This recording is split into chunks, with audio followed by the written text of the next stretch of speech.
All right, everyone.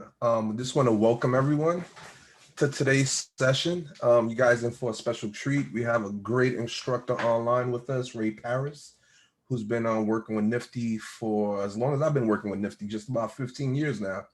Is that correct, Ray? Right. Yep. Absolutely. So I just want to take this time out and say thank you to all of you for attending today's session. And I hope you guys enjoy and look forward to seeing the outcome of all the new things you guys are going to learn, or maybe the things that you're going to learn to enhance what you already have in your existence. And I can't wait to one day probably go running with Professor Kishba. Is that correct? And Miss Eldridge. So you guys are my inspiration on this Friday. And great setup, Miss Hughes. I love the background. You got see like some sound equipment going on. Absolutely. All right, guys. Raise all you. Okay. Wonderful. Let me switch on. Well, happy Friday. Happy Friday. Glad to have you guys. And we are going to create some miracles on about 3 days to really put together a really strong pitch and get you guys ready for this investor pitch. And I'm excited. So I put together some key things that can kind of guide you and get you ready for that big day. So let me go ahead and switch up my screen. Ray, do you mind if I quickly introduce myself? Yes, please. Yes, sorry about that. No problem. Hi, everybody. My name is So Young Preisel. I am the Certificate Program Coordinator at the Workforce Education. I will leave my email address in the chat room. So if you have any questions, please do not hesitate to reach out to me. And I hope you all have a great sessions, and I look forward to working with you all. So have a great weekend. Thank you. Thank you. Wonderful. Well, I know time, but I always say something to my students, and I tell my students, when we come to class, time is money and money is time. And I value your time, and I want to make sure we get as much information as we can possible so that we can really um, dive in and have a really strong product to present. Now, on that set, we're going to be focusing on some key elements, which is the mindset. I'm just going to introduce myself. Let me start here. Listen, I've been teaching for about 23 years. Taught at college level, um, Maryland, down to Miami in the U.S. Virgin Islands. So I've been around the block. And now my home is in high school. I currently teach a dual enrollment class through FIU, entrepreneurship class with my students.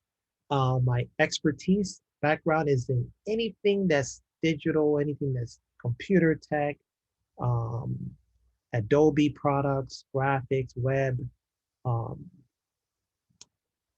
you name it, that's technology. I love it. Sound recording, digital recording, video, photography, we do it all. And with having that skill set, I'm able to apply that to my actual business.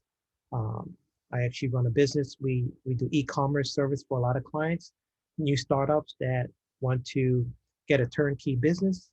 They can actually integrate it with all social media platform and start selling in less than 2 3 days.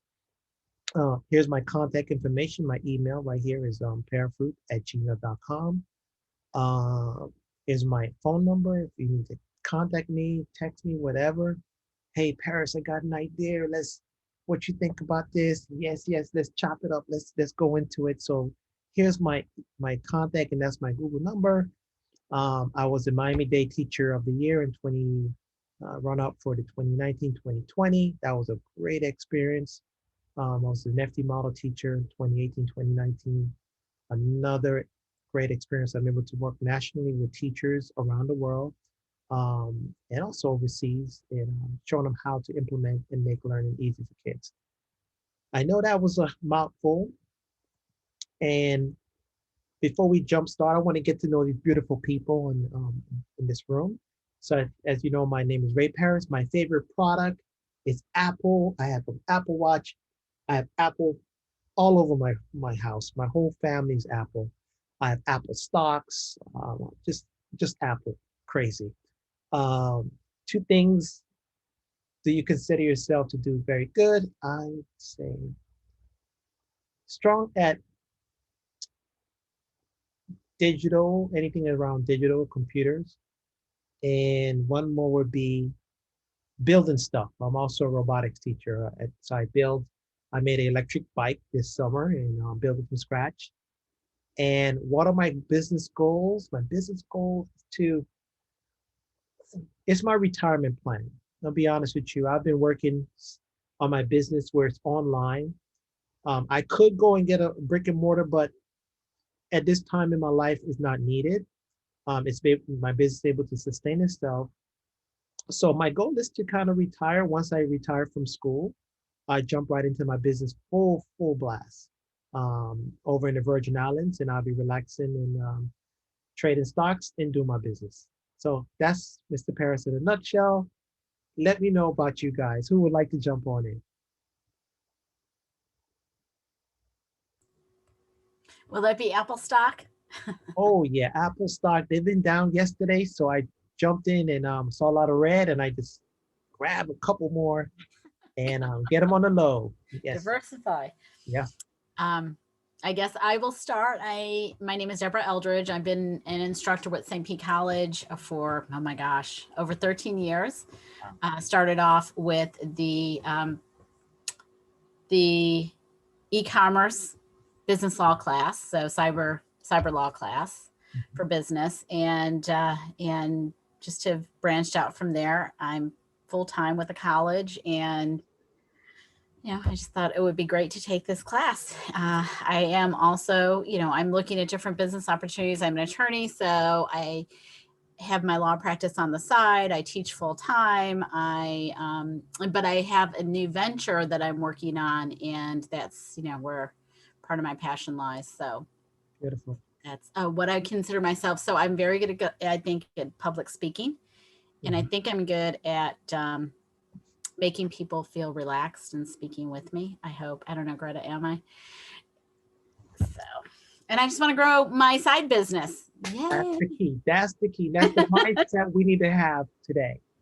Wonderful. Thank you, Deborah, for sharing. Now, I before we continue, I think Janine just popped in. Is Janine here? Is she in? Yes, Janine just jumped on. I know she was just picking up her. Say anything to the crowd, or? I think she'll be ready probably in just a moment. So let's continue, and then right when we finish the icebreaker, she'll probably be ready to introduce herself. But let's get someone else. I'll go ahead. Hi, I'm Greta, and I've been professor at St. Pete College almost 16 years now, on and off, part-time and full-time. I teach business. My favorite product is Dunkin' Donuts coffee right now because I've been very busy, and it's got to be Dunkin'. I'll pay extra to put it in my Keurig. Okay. Some of the things I'm good at, I was going to say web design, but not after listening to Mr. Paris.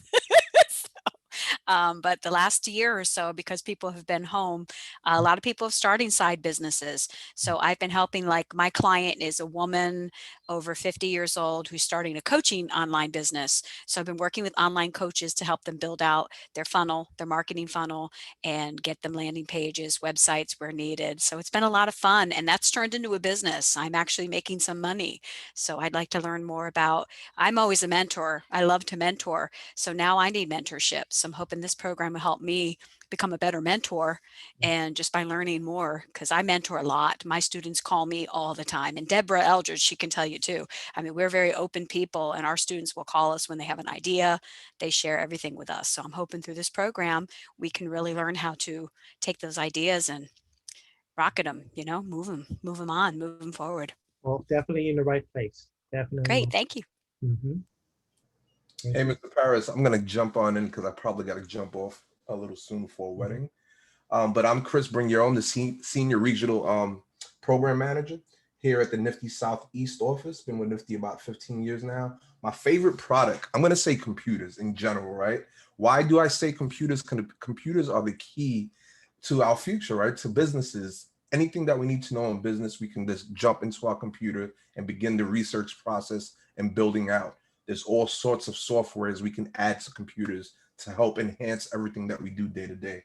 2 things do you consider yourself to be very good at? Oh man, I love to work with individuals. Like one of my companies is called I Help Design. And what I do is I help people start businesses from the ground up. And I learned a lot of this, no lie, from Mr. Paris and being in his classes, learning from students, learning from coaches that he brought into the classroom. So my businesses have progressed over the years. And secondly, I want to say a dad. I'm a dad to 4 children.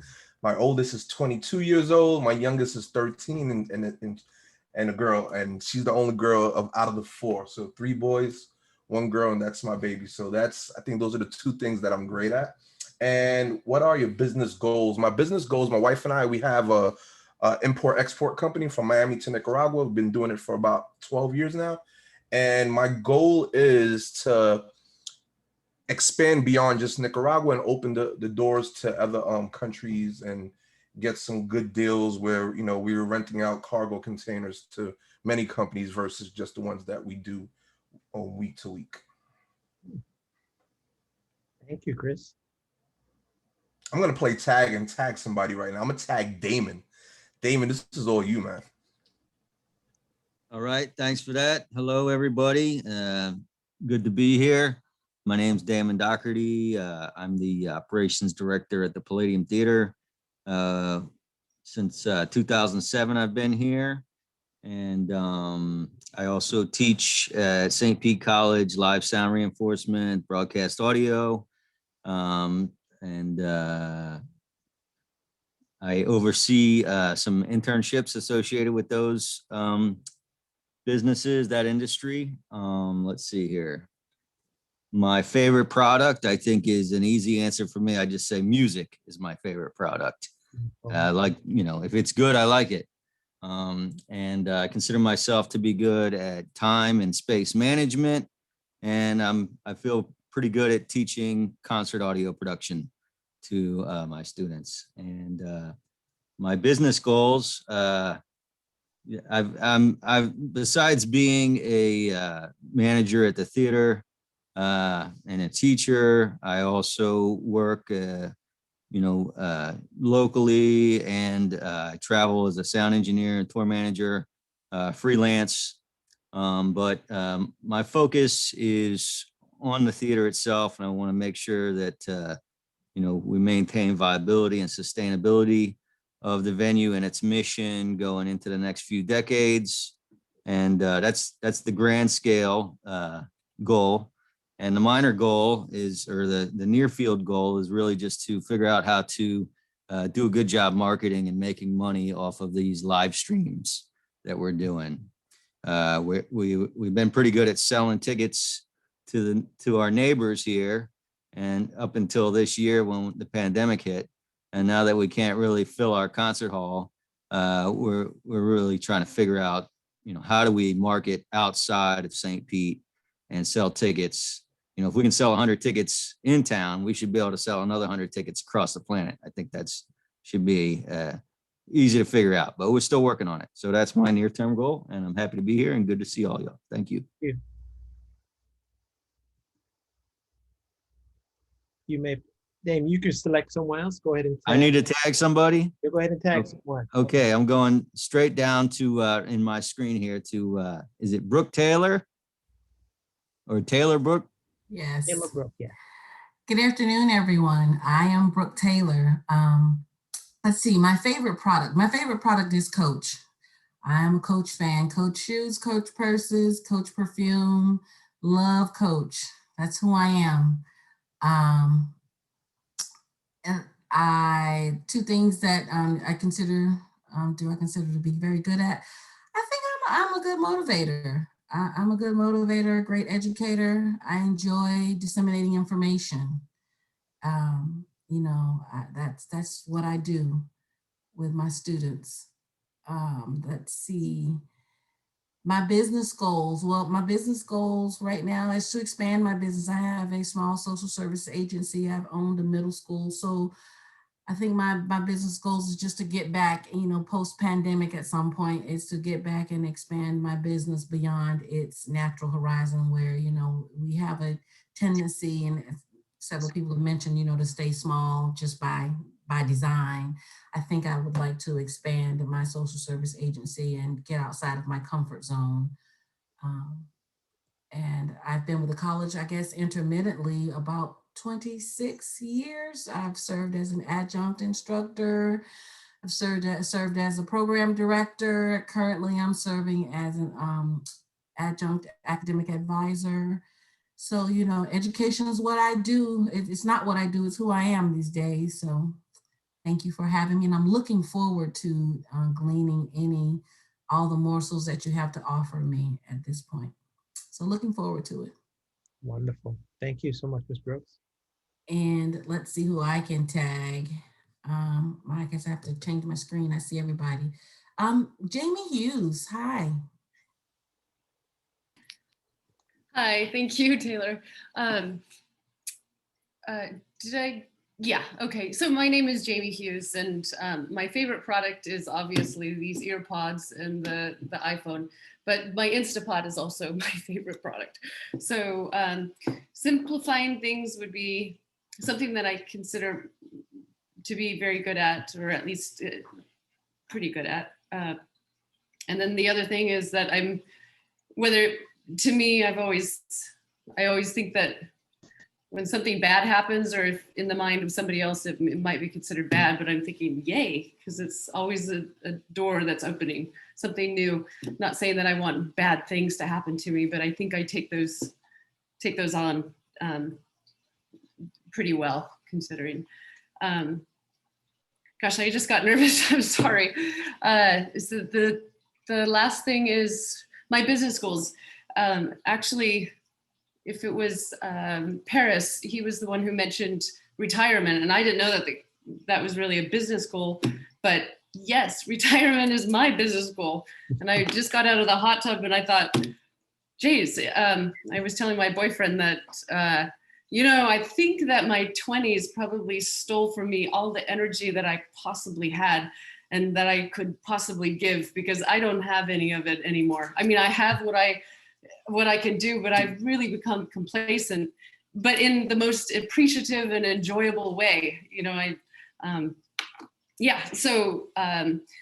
But I would say, as far as a business plan, we took a trip. It was in an RV for 6 weeks up to North Carolina, and I found that there were a lot of people doing the same thing, but they were also managing to create business or do business on the road, just as my boyfriend and I were. So a business plan that would maybe incorporate being out in nature or living the simple life and also contributing. So whether it be, I was able to teach piano lessons from Skype along the river in North Carolina and in the mountains of North Carolina. But something I think that would be a little bit more, I would say, more permanent, and something, even if it had to do with concerts. Damon was mentioning concerts, you know, online. So maybe it would be doing concerts from, I don't know, North Carolina Smoky Mountains National Park, and then the next day some other national park, who knows. But I guess that's where the healthiness of my mind is going now. So Wonderful. That's it. Thank you. Thank you. Thank you. Yeah, and how about John Chamberlain?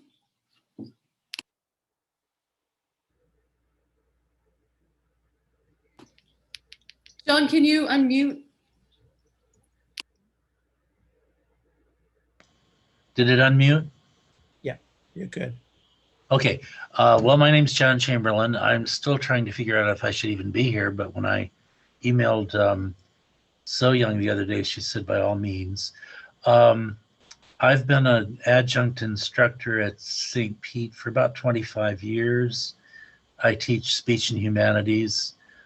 I took early retirement from the University of Florida last spring.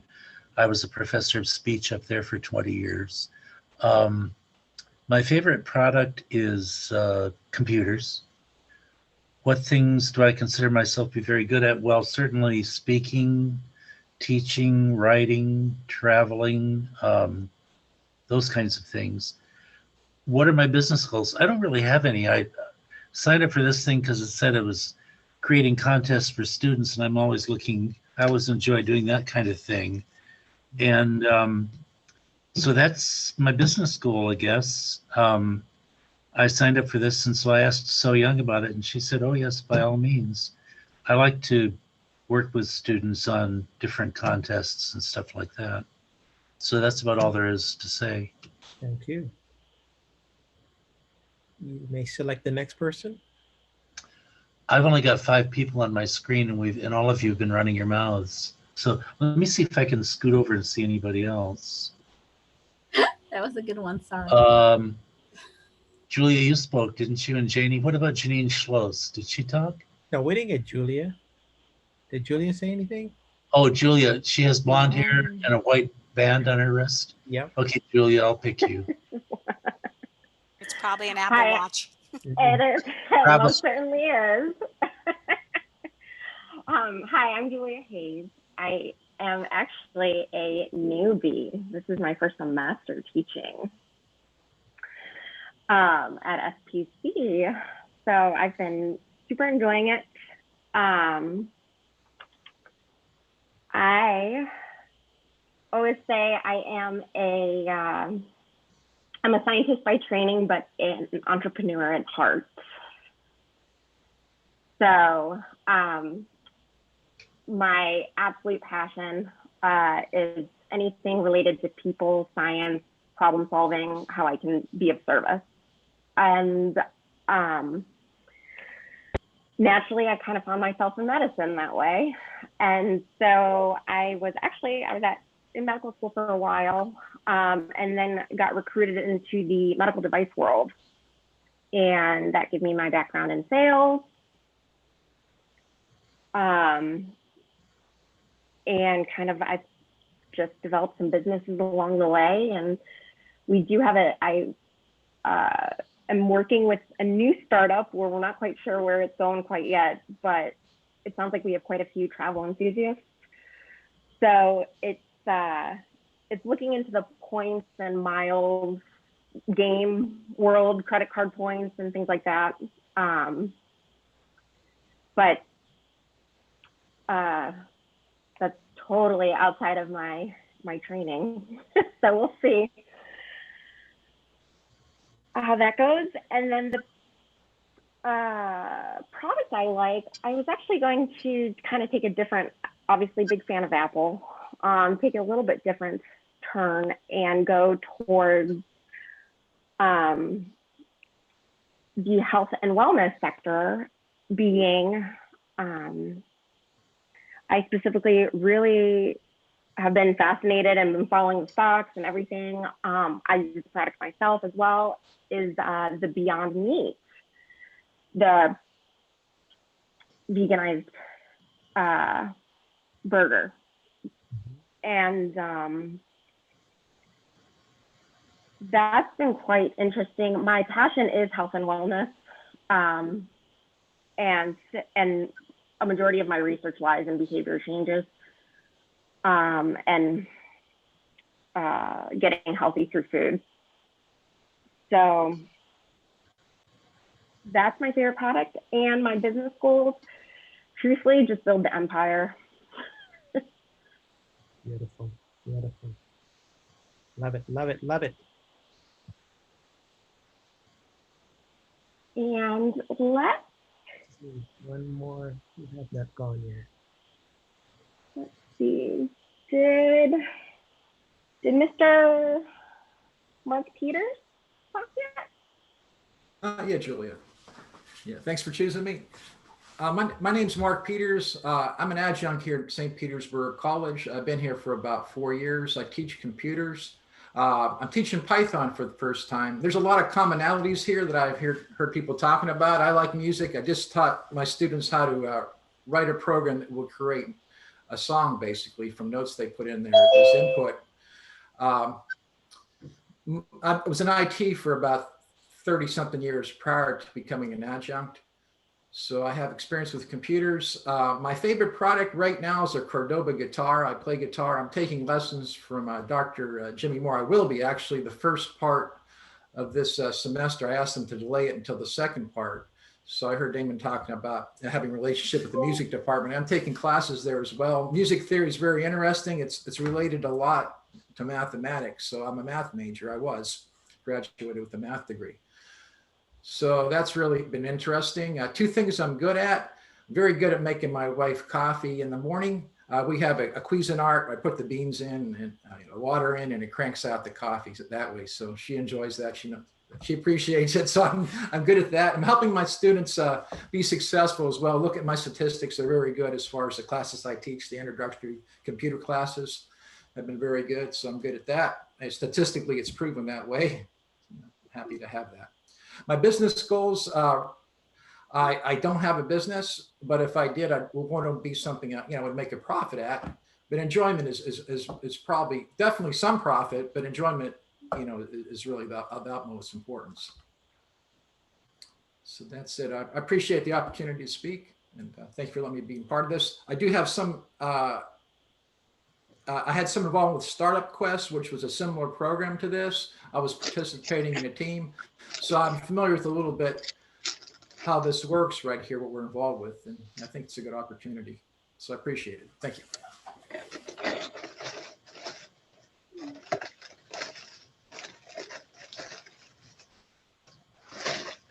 I got to choose someone. Okay, let's see who hasn't gone yet.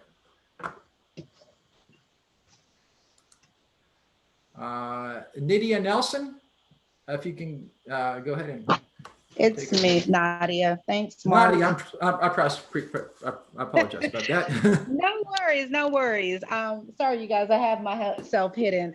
My child is autistic, and he's running around everywhere, so I kind of got myself hidden.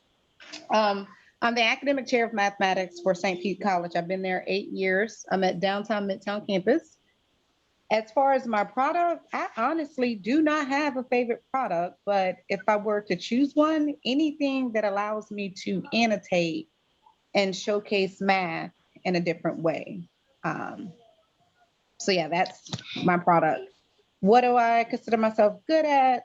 Multitasking is one, and the other part is breaking down the math and make it understandable, even down right now to the 3rd grade level. You hear him in the background. One of my business goals, tutoring, and as well as going back to school to get my JD in parent advocacy. So that's one of my areas, since my son is ASD level 2, and I see some gaps and issues in the educational field with K-12. So I have to choose somebody. I'm going to choose, and if I mispronounce your name, I apologize, Suhas. Hi. Hi, can anyone hear me? Yes. Okay. Give me a second. I was cleaning up my room, and I hope that my video doesn't show unwanted things.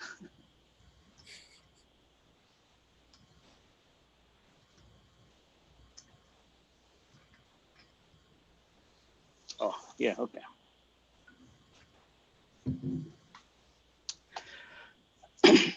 Hello, everybody. Nice listening to a lot of good things, what everyone is doing.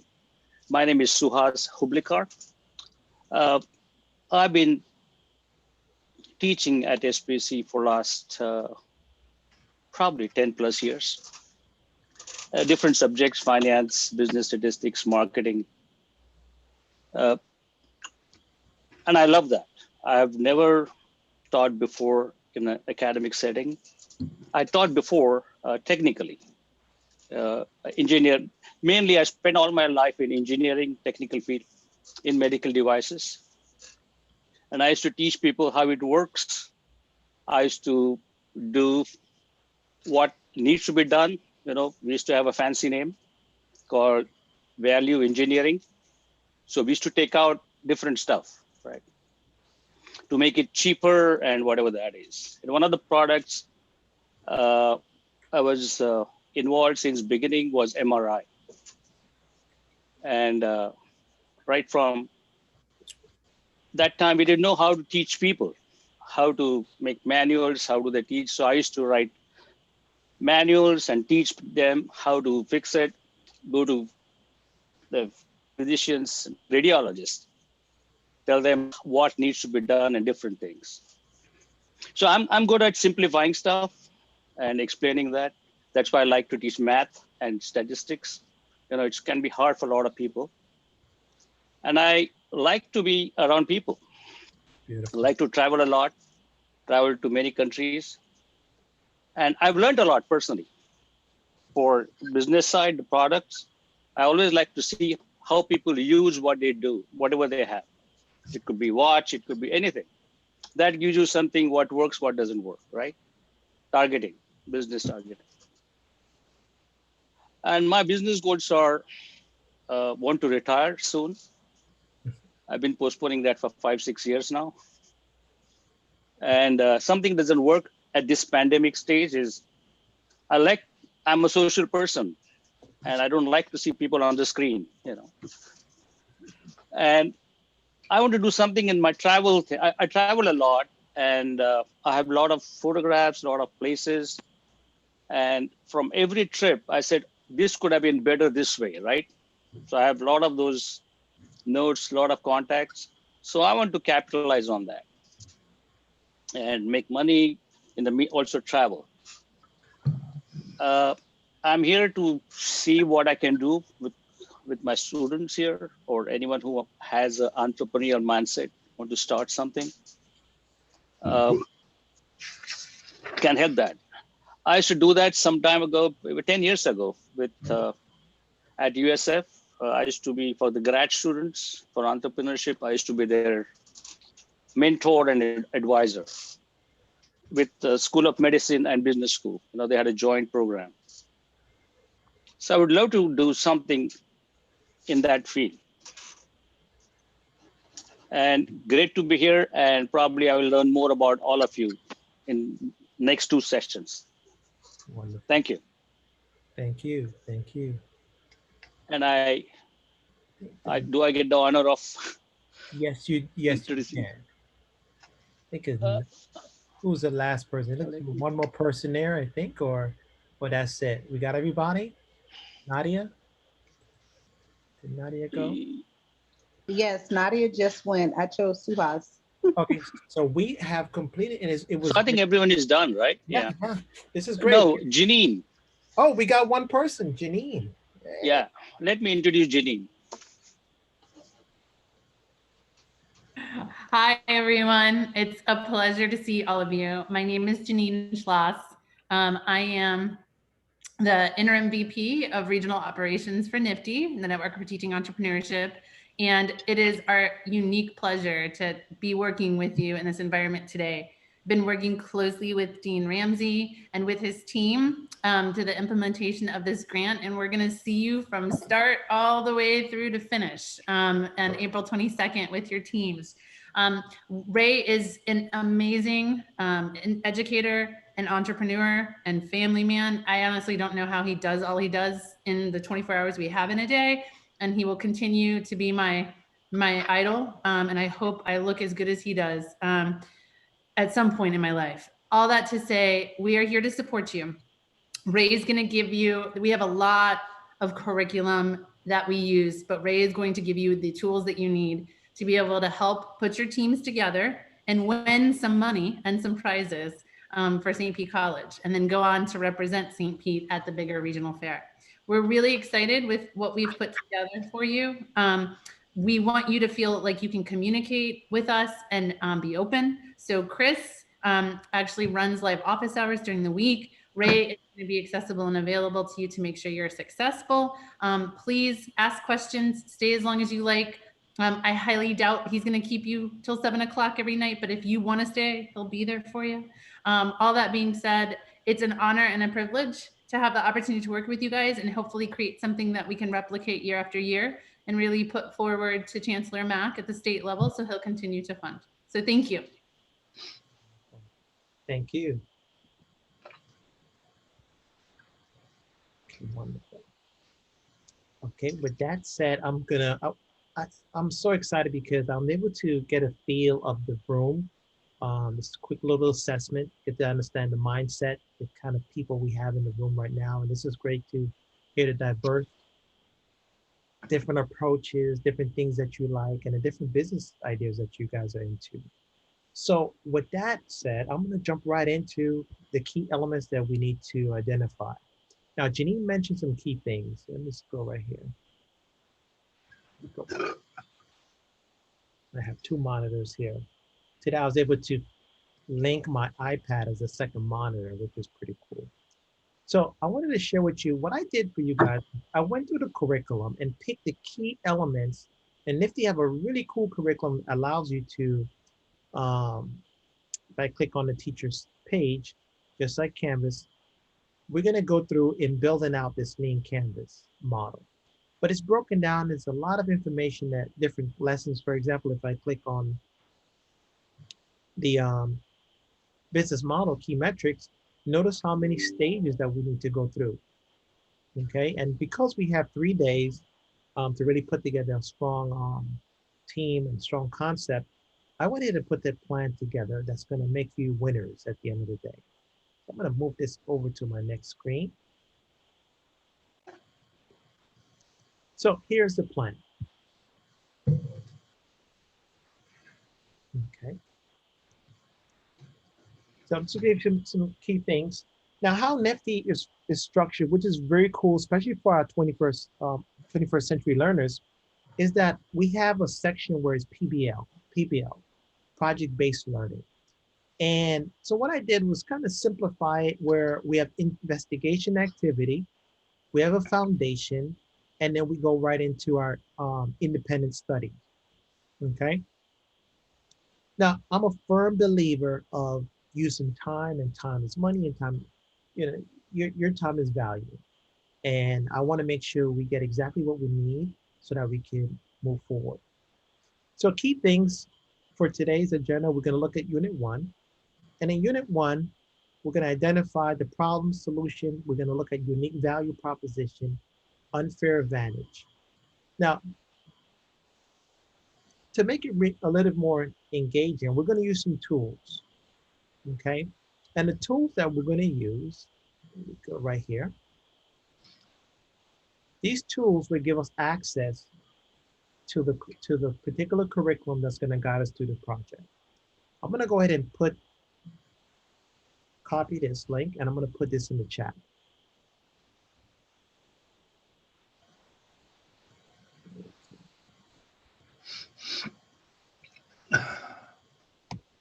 Okay, so one of the key things we're going to be using, and it's a means of communication similar to Canvas, but we're going to use Google Classroom because I was able to put together the key lessons and videos that we can use to make it through this presentation. So to join Google Classroom, what I'm going to need you to do is to, if you have a Gmail account, which is great, just go to Google, just type in Google Classroom.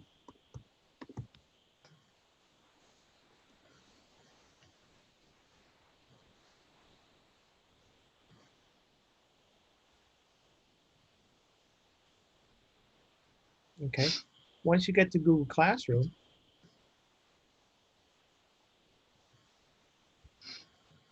you're going to take the code that I have right here and paste that code into the Google Classroom.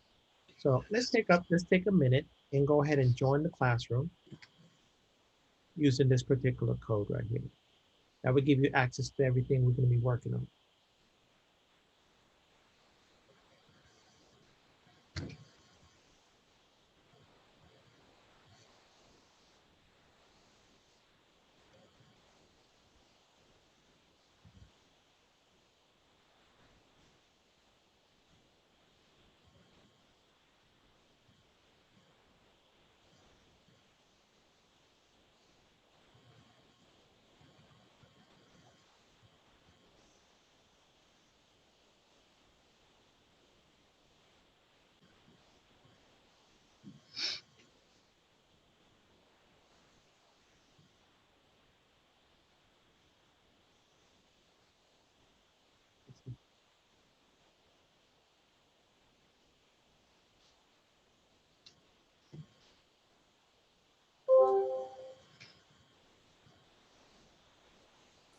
Ray, what link should we use there? The first link there, Padlet? Yeah, for Google Classroom. Right. Okay, so just go in your browser. Let's do a real quick here.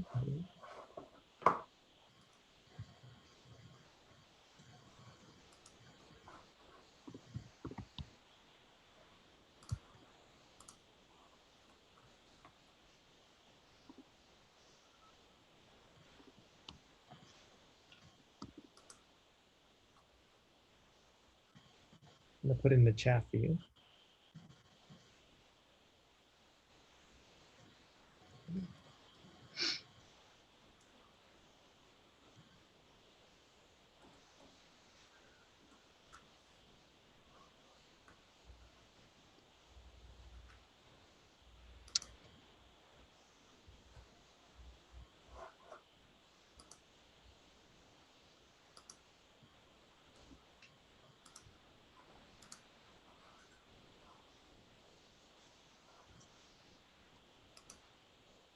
Okay.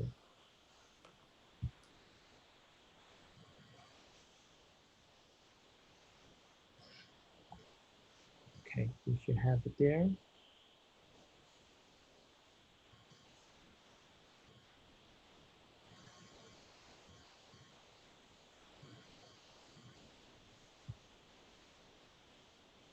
Give me a thumbs up if you got in. Okay, you got 3 in. Good, good.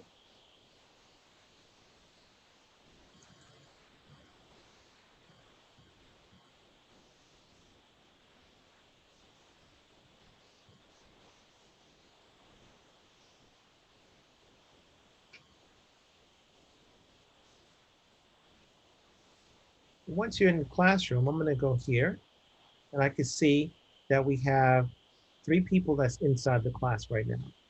Beautiful.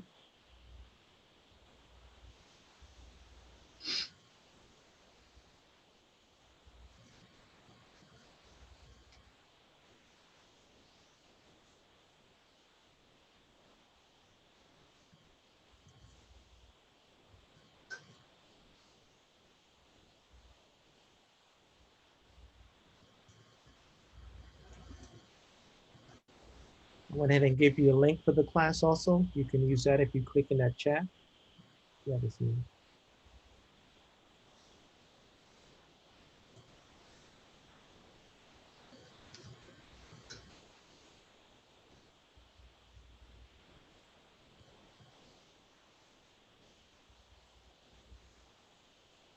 Okay.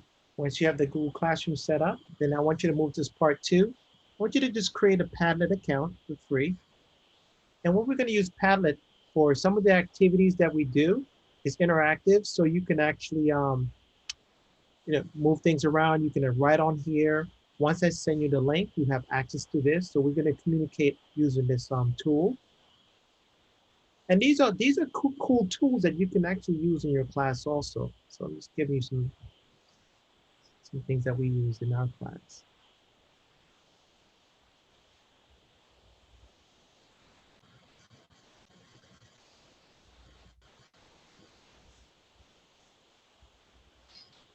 And then once you finish set up you have a Padlet account, then I want you to go ahead and create a flipgrid account.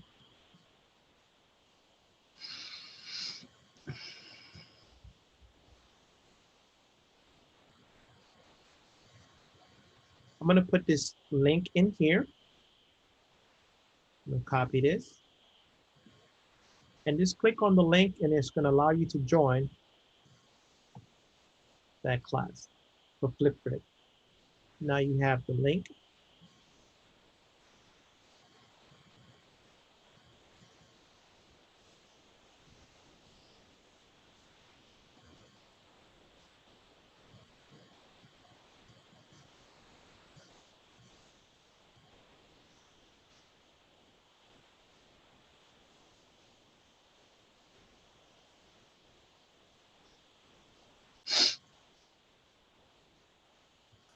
Yeah, excuse me, Ray. I finally got into Google Classroom and it says, don't see your existing classes, try another account. So do I have to go ahead and put a certain classroom code in there, I guess, to get there? Correct. Let me give you the code. Take a look at my screen. Okay. I'm going to put this code in the chat. Appreciate it. Here's the code right there. I appreciate it.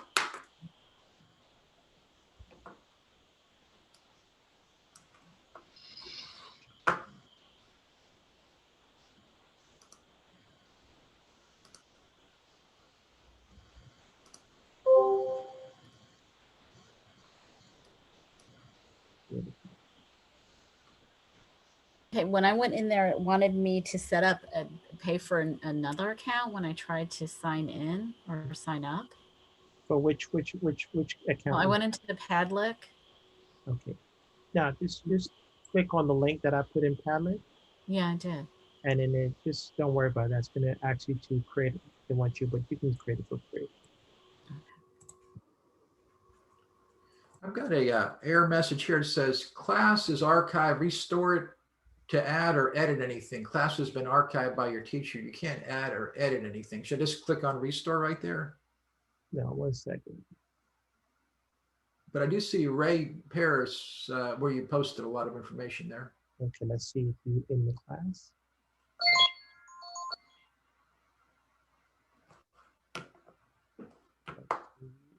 And this is Mark Peters. You're good to go. Nope, just relax. Okay, Yep. so don't worry about that restore button there. Then I won't touch it then. Okay. You're good to go. I appreciate it. Perfect. Okay, so we have. I think we got everybody in there. Thumbs up if everybody's in there. Yeah. Dorothy, Julia.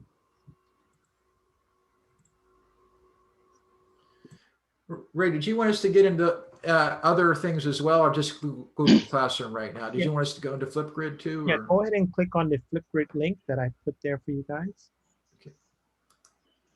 Ray, this is Suhas. Do you see me in the classroom?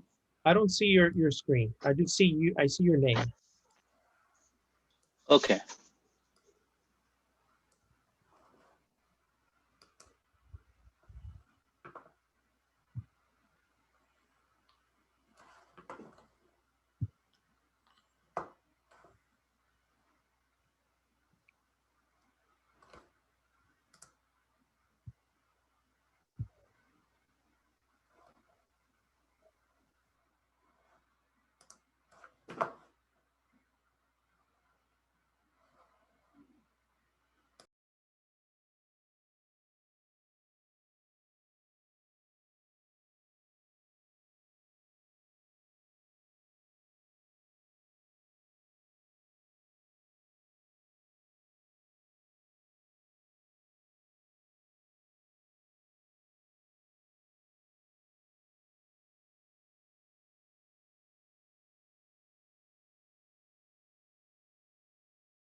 Okay, beautiful.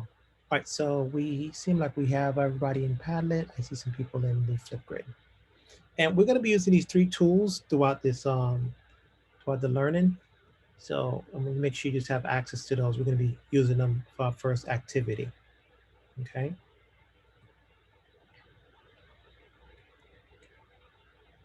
Okay. So usually how this program works and what we're gonna do is an investigation. So our first activity, we're going through the journey of how kids would go through this process, but at the same time, you're actually building out and learning the concept of the problem solving, unique value proposition. So it's project based. So we're actually doing it and going through the motion. Now we have 2 phases that we do in FD. You have here, if you see this image right here, this is our lean canvas. And the lean canvas is it's like your blueprint before you actually start building out the house. So it's like a roadmap that you want to keep in mind that the lean canvas is like a living document. You know, you can always go back and make changes, a new idea. You might discover a new MVP, a new product, a new idea. So it's very important that keep in mind whatever you put down here is not set in stone. You could always go back and make modification. So we're gonna use the actual slide deck for the competition. So instead of putting our information on the lean canvas, we're gonna skip that part because of our time schedule, and we're gonna work directly onto the slide that you're gonna use for competition, okay? So it's kind of streamlined some things there. Now, while we're doing that, let's go here. Okay, let me go back here. Let me go here to the classroom. So if you look here, there's a class that says Fast Pitch E2. Okay. Now in Fast Pitch E2, what I did, I put together some key things that we're going to do to complete this project. So first thing we're going to need is the materials for the competition. Okay. So if I scroll in, I have here this. If you click on here, I gave you access to the slide deck that I'm using today. Okay. Now notice that what I did, I gave you a 3-day agenda. So day one, we're gonna get into problem solution, unique value proposition, and unfair advantage. And these are pretty easy topics we can knock out real fast. Okay. And then Ray, can I ask a question real quick? Should I be able to see what you're seeing on your screen? And yes, you should. Can everybody see what you see on my screen? No, I mean, I can see what's on your screen there, but I mean, when you go into classroom.google.com, should I be able to click on that now and take a look at that information? No, You're just, okay, sorry about that. Don't click it yet. I'm just giving you a location where things are, and then you're going to kind of go in and download. I appreciate it. Thank you. Yeah. So right now, if you notice in Google Classroom, you have drafts. Okay. These are, if I open these up, then you have access to them. So don't worry about anything that says draft. What you want to focus in on is everything in from materials all the way down to final PowerPoint. Okay. Now in materials, I made your life easy by giving you the actual slide deck, so you can always refer back to it if we're lost or whatever information you need to get, you can get it right here. So day two is, I'm just giving you an overview of how things are going to flow. It's the same pattern. Okay. Now my goal is to give you at least 2 hours you have 2 hours, and then you have 2 hours of studio time. Studio time means independent, going into the lab, which is this section right here. Okay. So right in here for day one, we're going to kind of get into the investigation. Then I'm going to give you some information. We're going to talk about the product market fit, explaining why each is important, give you some key elements. And then you have time to go into your slide deck and apply what you've learned by adding it to the slides. Okay. For day two, it's the same concept. Okay. Notice I always start off with an investigation activity, something that's fun and engaging. You have to capture the element in the beginning, get them excited, get the curiosity. Okay, what is this we're trying to do here? And then you bring them full circle back into the foundation, what is key resources and stuff like that. And then they go into the independent and get right into their the slide deck presentation, which you guys can be doing. And then the last day will be our pitch, where you're actually going to be putting together your pitch idea. Okay. So you have this slide deck. Now, one of the key things I want you to remember, that every mistake along the way is progress. You know, you're going to go to this journey with an open mind. And one of the growth mindset is that you have to be flexible and adaptable. You have to be able to take a risk, comfort with risk.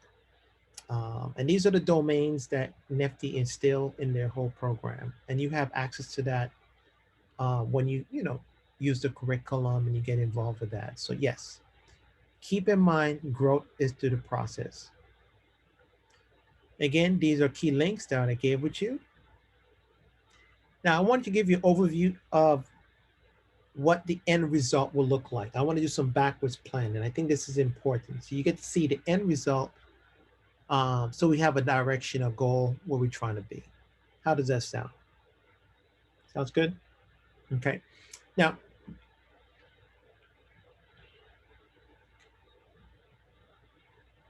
okay. So I'm going to share some examples of the students so you get to see the end result. So I'm going to go ahead and find Samia's video. Hi, and I'm going to go ahead and pull Joaquin's video.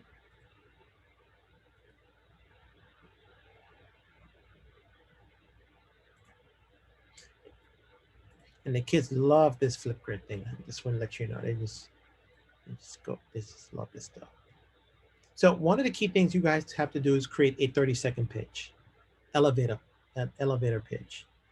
And with the elevator pitch is something that you're going to use to grab your investors' attention.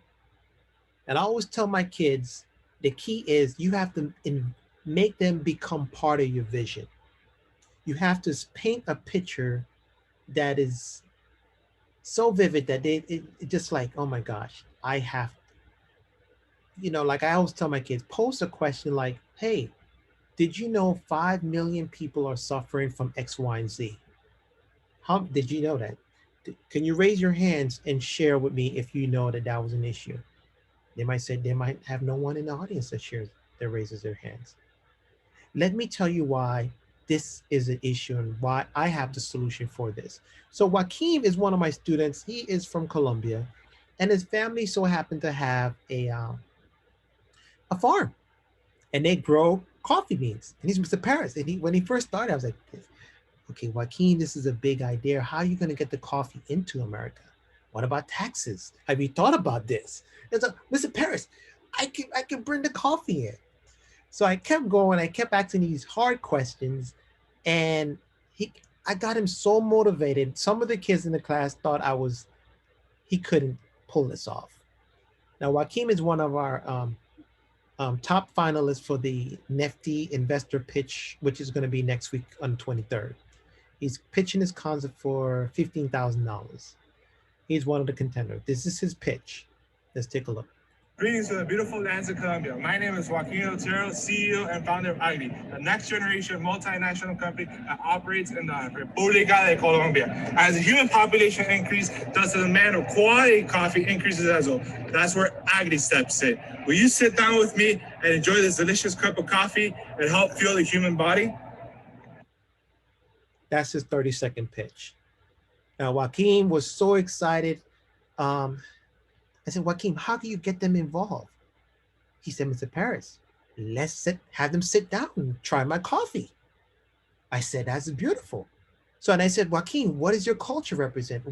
Is there a particular hat that you guys wear? What does coffee do? He said, Mr. Paris, it fuels the body. I said, those are key words that needs to be inside your pitch. Then he was like, oh, yes, yes, yes. So I just wanted to let you see. Let me scroll back here. Everybody, my name is... Do you feel like you can express yourself in a creative way? Like you want to raise awareness for certain movements or causes that you're super passionate for? Or simply if you want to spruce up an undecorated, boring object? Hi, my name is Gabriela Suarez and I am CEO and founder of Ella Stickers, the new up-and-coming sticker company that grants you a way of exercising your freedom of speech in a fun and creative way. And I have the solution for you. Stickers are an extremely simple way of decorating any ordinary object with your favorite things/interests, such as animals, TV shows, or even shoes. In fact, we offer an option that you won't find anywhere else. You can personalize your own sticker. You can choose from kiss cut or die cut style and then choose a picture, quote, or even work one-on-one with one of our artists to draw/design the perfect personalized sticker for you. Your satisfaction is our greatest goal. If you don't want to go that route, we already have trendy pre-made stickers of all sizes for you to choose from. So join us on our journey of becoming the greatest sticker company of all time. Okay, so that gives you a quick overview of a 30-second pitch. Now, what I have my kids do, I have them give feedback. Very important, you have to get that dialogue. Bounce concept within our group right here, guys. We are a test market. You guys are going to be asking questions. Hey, what do you think about this? Hey, hey, give me some feedback. Be honest. It's the perfect place to get information and get feedback before it hits the market. So again, this is what we're going to be using to pitch and practice. So that's why I asked you guys to make sure you download the Flipgrid app. Let's go here. Let's take a look at Samia. Now, Samia is a very interesting young lady. She came to my class from England two years ago. She's now a young adult living her life. She created a video game concept to teach kids financial literacy. And she felt that it was missing in the school. So what better way to do this by creating a video game app? She now graduated with this same concept she created 2 years ago. She's able to, I just got to tell you the story. Her dad left her senior year in school. She had to find an apartment senior year when she graduated. Her dad left her the car and she had to make this thing happen. She's able to sustain herself, her lifestyle, by doing tutoring. She's teaching kids how to actually code video games through Zoom. And she's charging, I couldn't believe it. She's like, Mr. Paris, I am charging $100 an hour. And I book my sessions in a certain way. And she has a schedule and she's using the same business format that she did in my class, which is cool. So even though the concept that you learn here, it can pivot, it can change, it can go many different ways to create a sustainable income for yourself. So let's hear her story. And by the way, she's going to be competing this next week on the 23rd for 15,000. Her and Joaquin. Let's take a look. My name is Samia Sia, and I'm from Hialeah Miami Lakes Senior High School. I've been in Mr. Paris's business classes for 3 years now and competed over 10, 15 competitions and gotten multiple different rewards. I've gotten $5,000 funding for my business ideas and much more different prizes. So here are a few key tips that I've picked up over the years of competing. So my first one would be practice. Know your content before you even worry about presentation skills. If you don't know what your idea is, you don't believe in it, you don't actually see yourself going somewhere with this, you're gonna lose because the judges will be able to see right through you. My second tip will be passion. Believe in what you're doing. Always show the passion and the drive and determination to succeed in your business and within yourself and who you are. My third tip will definitely be your body language, the way you speak, and your tone. Always seem engaged with your body when you're presenting so that they know that your mindset is currently on your presentation and currently on pushing it to them. Important thing is your opening pitch. Grab their attention as soon as you can and make sure to keep their attention throughout your entire presentation. So this can either be a fact or a statistic or even an anecdote and relate maybe a personal story to your business, maybe how your business has affected you or your peers around you. And mostly, as well as that, just be yourself, be comfortable. Remember, the judges are regular people just like you. They're not some crazy famous people. Even if they are, they're humans at the end of the day. And they just want to see you to your best. And I know you want to do your best too while presenting. So be yourself, be cool, calm, collected, and know your content. Can you give us a pitch? Give us a pitch? Yes. Okay, so I'll give you my opening pitch for my Money Moves the video game. Okay, let me hurt myself. Okay. Imagine being 15 years old in high school, going through your core classes such as algebra, geometry, biology, but before you know it, you're 18, you've graduated high school, ready to go off into the real world. But then you're hit with bills, college debt, credit card fees, and you think to yourself, algebra did not prepare me for this. Lucky for you, I have a solution with Money Moves, and then I will go into our presentation. So that's the pitch that I came up with. So it tells a little bit of the story. So it kind of gets them by having them imagine when they were 15 years old in high school. So they're like, oh yeah, I remember going through that. I remember going through not being aware of something. So it kind of brings them back to their past and grabs their attention. Thank you. You guys, I think that's the secret sauce. That is the secret sauce. Got to bring them in your world and have them emotionally be connected to whatever story that you're telling, and that's critical. So that was key things that I think you should jot down there. That's very important. Okay. Also inside the materials section, before we go, I want to show you one thing since we're on video. Now, notice that I'm working inside the Google Classroom. Okay. So I'm going to go to the final pitch competition. Notice that your same videos are located in this spot. Okay. So best practice. This is the investor pitch that she will be presenting next on the 23rd, next week. Remember, you guys have to do a investor pitch also. Let's take a look at her investor pitch, get an idea. And I'm going to share with you her PowerPoint deck. So you will have her slide deck to get an idea to see how it was structured, stuff like that. So let's take a look. My name is Samia Zia, and I've been in Mr. Paris's class for 3 years now. And you think to yourself, algebra? Okay, let's go right Beginning here. with this, I'm going to do this for Emerge Americas. And actually, let me give you the opening pitch of my presentation. Okay, so this is how it goes. Imagine being 15 years old in high school, going through your core classes such as algebra, geometry, biology, but before you know it, you're 18, you've graduated high school, ready to move off into the real world. But then you're hit with bills, college debt, credit card fees, and you think to yourself, algebra did not prepare me for this. But lucky for you, I have a solution with Money Moves. Money Moves is a 3D life simulation video game where you get to customize your own character, go through the courses of life, learn how to invest your money, save money, get a job, pay for bills, and much more.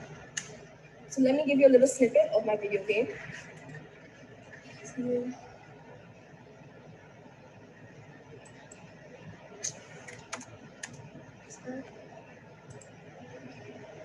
So this is actually the map that I ended up creating on a software called Unity. And as you can see, it's my character here going through the course of life. So he actually currently is only 14 years old. So he's not old enough to have a job yet, but we actually also teach entrepreneurial key skills. So he actually created his own babysitting service to make money at a younger age.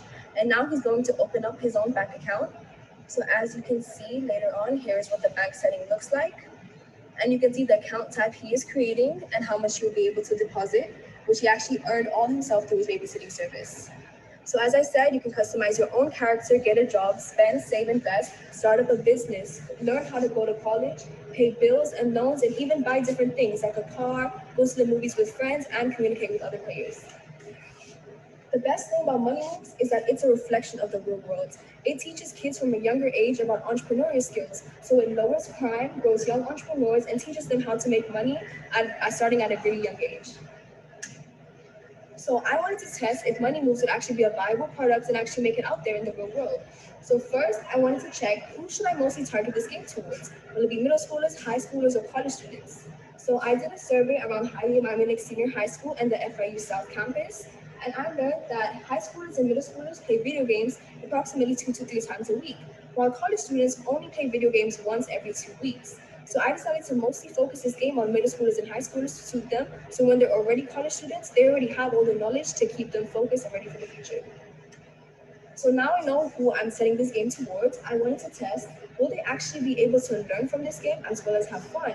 So after they completed this game, I gave them a section test regarding how well they did on each section of my video game. So for managing allowance, they scored 100% on average. For creating a business, 80%, and for investing in stocks, only 60% on average. My hypothesis was that they would score 80%, so I want to see why they scored so low. So I ended up finding out that the investing in stocks language was way too difficult for the middle schoolers to understand. So then I simplified it and then also tracked the journey of how I changed the game to suit the middle schoolers on my Instagram, which is @MoneyMovesGame. So now I know it's educational, they'll learn a lot from the game, but will it be fun for them to play? So I gave them a survey after they also completed the game and asked them, how fun did you find the game from an average of 1 to 5? The average was a 4. Then I asked them what was fun about the game. They said that they enjoyed talking to other players, collecting and spending money, and as well as this, also exploring the map. But then I asked them, what else can you do to make the game a little better? And they said the map was too small and they wanted more customization options for the characters. So I also did this for them and tracked it once again on my Instagram. So my industry was actually gaming and apps, where the annual industry revenue was $50.4 billion. So there's a lot of money to be made in this industry because technology really is our future. So it's mostly going to be for schools and educational agencies. So for the kids, the game will be completely free. And the geographics for right now is anywhere in the United States because I suited it to the US economy, but I'm open to international sales and working on things for different countries. My psychographics is really just for anyone who enjoys helping others and who really wants to see a change in our youth, because financial literacy, unfortunately, isn't taught enough in high schools. So once we graduate, we really don't know anything that the future holds for us. So my selling price would be $500 for a 1 yearly game subscription for schools and educational agencies. My variable material expenses would be $50, and my fix would be $51.25. So I only need to sell 1 unit monthly to break even, and yeah, so that's pretty good. So here are my business metrics. So I actually have a website which I created where schools can actually have a request form. And I also have some social medias running, which is on my Instagram. And I actually also have a GoFundMe. So for anyone to invest in my game or to give me money directly through the app. I have actually already received $1,000 funding from Adventure Capital as well as with Nifty because I keep going with this idea because I truly believe in it.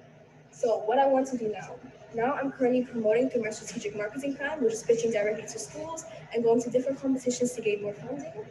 And as well as this, my goal is to get 3 schools to purchase the product and also upload it to the App Store and Play Store.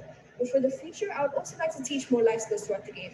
As well as it is so important to learn about finance and saving your money and spending and how to make money, there's some skills, for example, changing a tire and other life skills that kids and even some adults don't even know that I would like to incorporate into the game. So here are some of my qualifications. As you can see, I'm a very active member in school in multiple clubs such as robotics, girls who code, hip, color guard, so I'm very involved. I have a good GPA. I've been in lots of different clubs prior. I also speak 5 languages, which is pretty good, and I feel like it would really help expand my business to make it worldwide. Thank you. This is Money Moves. Growing your mind, it's $1 at a time. So that was my whole business pitch that I just did. Okay. Now, it was a feedback. Any feedback? How?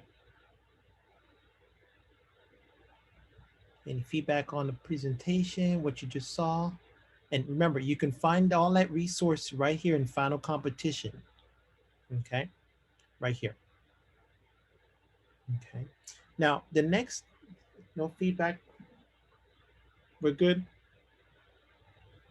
Mr. Paris, I just want to clarify that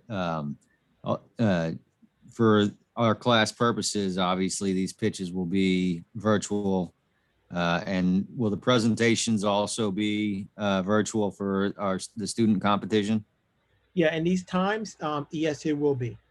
Yeah, because usually it's really like, it's like the Super Bowl before they will meet at a location. You have guests, you have live interaction, but so far it has been virtual, and this is what we have been doing for virtual. Let me show you real quick.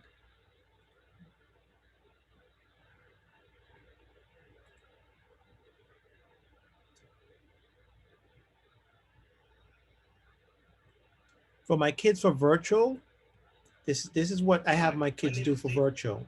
They actually present, they record themselves in Zoom, and they go ahead and upload. So you'll be actually, see they have a picture of themselves and their PowerPoint going along as they do it. So that's an option. Okay, good question. Ray, I have a question for you too. Yeah. How do we get the students? Are they going to be supplied to us, or we have to pick them ourselves, or ask for them? I think this particular pitch is for you guys. So you guys can team up within your team. You can pick a partner in here, and you're going to come with, you can actually put together a business idea and pitch it for some capital. I see. Okay, I didn't realize that. I thought we were trying to recruit students, teams of students. Okay, so we team up with other people basically on this group here. There's 9 of us, or I think 8 of us, right, that are participating. Mm-hmm. So you can say, you know what, I want to team up with someone else, or you want to do it by yourself, and then you put together your plan, you pitch it, and you walk away with some capital at the end of the day. All right. So basically, the competition is just within SPC right here. We don't go onward after that, or do we do that as well? It's gonna be within you guys. Yeah, it's gonna be within you guys in this group competing, and then the top person walks, the top team or individual walks in with the capital. Okay, we don't go on to compete like at the Hillsborough County level or anything like that. That's more for students, I guess, with that competition, right? Yeah, this is more for you guys in-house to compete. Okay, so teams of 2 or 3, do you recommend, or how's it normally? I recommend 2 is a good number. 3 can work, but 2 is always a good because you can bounce things off each other. You can divvy up the work, also helps a lot. But 2 is a good number. Okay, I appreciate it. Thank you. Good question. Good question. Mm-hmm. Okay, so let me go back to Google Classroom. Now, I'm a firm believer in backwards planning. So I was that kid when I go to class, I'm like, okay, what is the end result? What do I need to do to get an A? You know, Let's cut to the chase. Let's get straight to the point. So one of the key things, what I did was gave you some key things in here, make your life easy. One of the key things I need you to download, I'm going to click on this right here. This is the pitch deck. Okay. And what's cool about the pitch deck is, I mean, honestly, the pitch deck can be done in less than, I have kids that knocked it out in 2 to 3 days if you're serious. Now look how I love the pitch deck because look what it tells you. It gives you the instructions. It tells you which slide to remove. So it gives you a tip, gives you an example. And even if you don't have a logo, you just give the name, who is your members, a slogan, and social media handlers. You don't have to, but it's optional. And then right here is where you will put that information. And you just remove this slide. Okay, then you move to the next one. Problem and opportunity. One of the key things I keep telling my kids, and this is something, simple is better. Simple is best. If you can give me a strong problem, the problem is X, Y, and Z. Always keep it in a rhythm when you present. The problem that we're faced with is 1, 2, and 3, or 1. See, my solution is 1, 2, and 3. My solution is 1. You see, is this, and you need to ask yourself going in, is this a migraine or a headache problem? Am I willing to spend money to get rid of this migraine headache? And those are the type of concept that wins all the time. Something that's a migraine. You got a migraine. Listen, I want to get rid, whatever I got to do. If it's a headache problem, I can live with a headache. I'm fine. So going in, you want to ask yourself those key questions. Look at the next one. So you remove this slide deck and you put your information here. Okay. Same thing. So it's about 9 slides, total, 8 to 9 slides. The underlying magic is a really cool slide. It's like your secret sauce. Why should I purchase your product? Okay. Why should I give you the money for your business? It's because we offer these key elements. Okay. And you would just put it in here, and then you have your business model. Okay. I'm going to go over, and then you have this template. This template stays the same. You can change the colors, but you just copy this, and this is actually the same template you will use. So no change on that. Ray, where's this found again? This particular slide deck you're looking at, is that? Okay, it's located right here. Everything, if you go to Fast Pitch, this is in Google Classroom.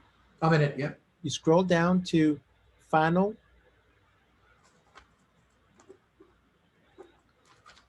PowerPoint and Canvas competition. Okay. And it's scrolling, you're going to see something says Nifty E2 pitch. Okay, let's see if I can find that here. It's Nifty.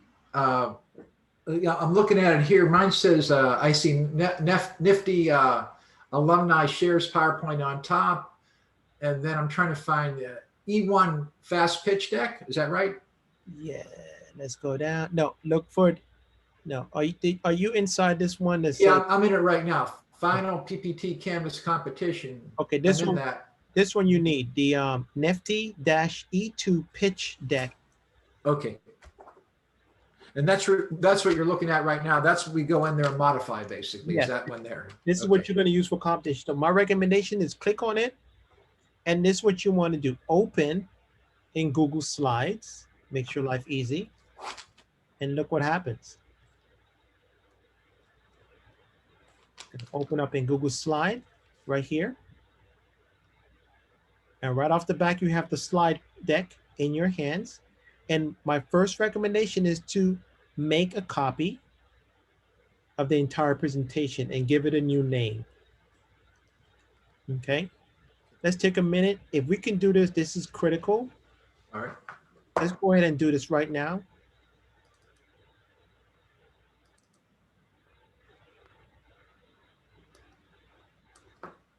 And then you just give it a new name here. put in your location where you want it to be. So let's go back here. So we're going to download this document right here.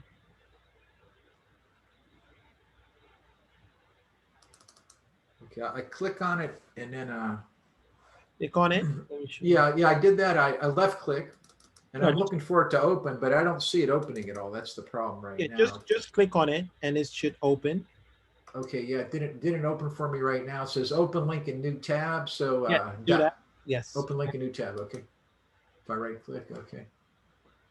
Okay, Nifty V2 pitch. It says open with Google Slides. So go ahead and open up with Google Slides at this point. Got it. You got it. It says Untitled. Okay, so it's loading it right now. And then you said there was a way to make a copy of it. I've never used this at all, this particular one, so I'm a little lost. I'm sorry.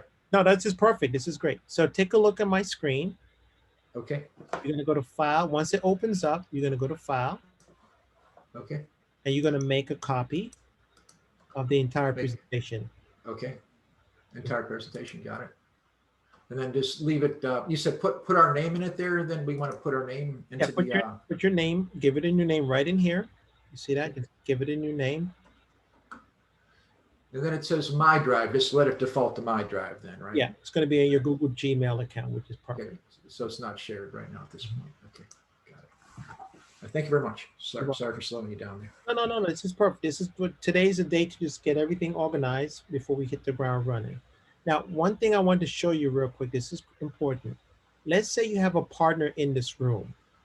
Okay, then you right here in the right-hand corner, you can share this document to your partner so you guys can work on this one document together. Okay, how do you do that? I'm sorry. Share, just press on share. Okay. Press on share. But once you decide who your partner is going to be, then you can do it that way. And I would just add their Gmail account right there where it says add groups or people right there and put it that way. Mm-hmm. Okay. Sounds good. And then you will have one slide that you guys work on together. Okay. And to find a partner, can we don't have that chat open to us at all, do we? We can chat directly with somebody at all? Yeah, you guys can chat right now.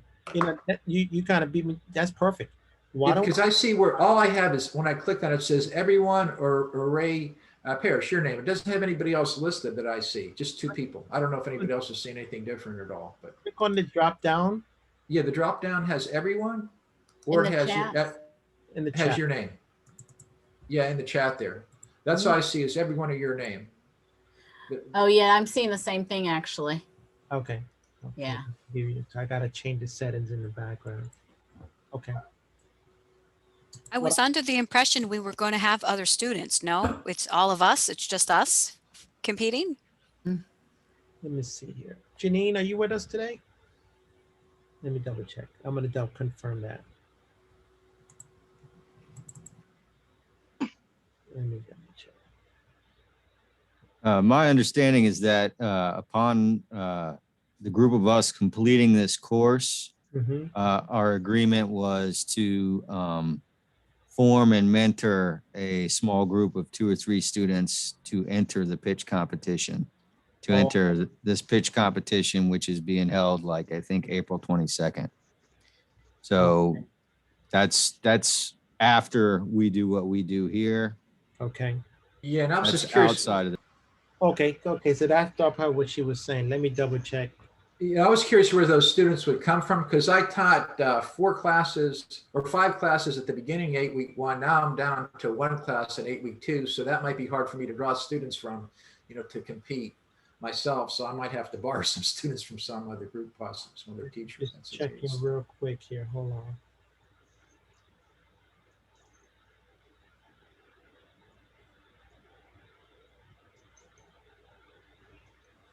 Now, what we could also, so if that's the case, let me just confirm that real quick. And Greta, I see your chat here. You're saying that it is a live presentation.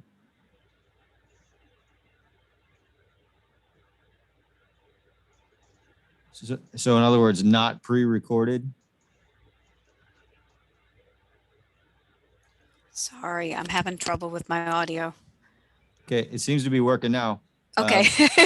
And then, Yeah, it's at the competition. I don't know if we all compete or if there is an actual, I don't think there's time that night for all of us to present, but I'm not sure. I think those details are still being worked out, but it's live. We'll be at the Seminole Digitorium. right, but that's not this group pitching. That's the students pitching. No, that's incorrect. There is a separate category for us. There's a separate category for us, for our groups. They added a team category for Nifty. That's news to me. Yeah, it's pretty Oh, new. okay. It's happening now as we talk. So the regular students will participate like normal. They'll get up and do their thing for the $10,000, the $5,000, and then our group will have, but I don't think there's time for all of us to compete. So I imagine there'll be some sort of round before that. So maybe we can nominate someone internally. You know? Yeah, that's a great idea. We can have an internal competition and top 2 guys can go. Because those students are going to compete. Whoever wins gets to compete in the county against Hillsborough. And then whoever wins that gets to go on to like a bigger thing. Got Janine in on us to give us some clarification on that. Hey, so guys, you're going to be recruiting students. You're going to be like the team leader, essentially, and recruiting. I think Jason said maybe, and so Young said up to 3 students, but you need to check with them. You're going to recruit up to students who you're going to work with to get this put together for April 22nd. On April 22nd, we're going to do this competition. We're hoping to have Chancellor Mack be one of the judges. Each of your teams will pitch and have to answer questions about what they've pitched. There will be prize money. We're working on those amounts. I would say it's not going to be I know there's one regular business plan competition where I think they win like 10,000 or something. It's not going to be as much as that. It'll probably be more 5,300, 2,500, stuff like that. The top 2 teams will go on to then the showcase with Hillsborough on the 29th, I believe. Don't quote me on that because I think they were setting that date up together. So essentially you take all of these goodies, right? And you're going to find a team. The team is going to come up with a business idea and put this together. You've got a couple months to be able to do it. And we're here to support you along the way, right? And they're going to pitch, and they're going to pitch live, but obviously virtually. So they will pitch together, and then the teams, I think we're going to do a first, second, and I tried to get them to do 2 runners up for the teams. So I'm working on that. And then the professor that leads the teams that win also get like, not a monetary prize, but like a, like some prize for your statue of glory. More duties and responsibilities, but no extra money. Sorry. I will let you know though, that the next time this is done, they're going to write the grant a little differently to add in some extra funding for you guys, but this was their first go at it. And so, you know how when you write something for the first time, you're like, oh, now I know I should have done ABC. There's going to be multiple opportunities for this kind of stuff. So this isn't going to be the first time and it won't be the last. So don't worry about that. But yes, this is a big deal. Coffee coupons and Dunkin' gift cards. If that's what you want, I'm all for it, Greta.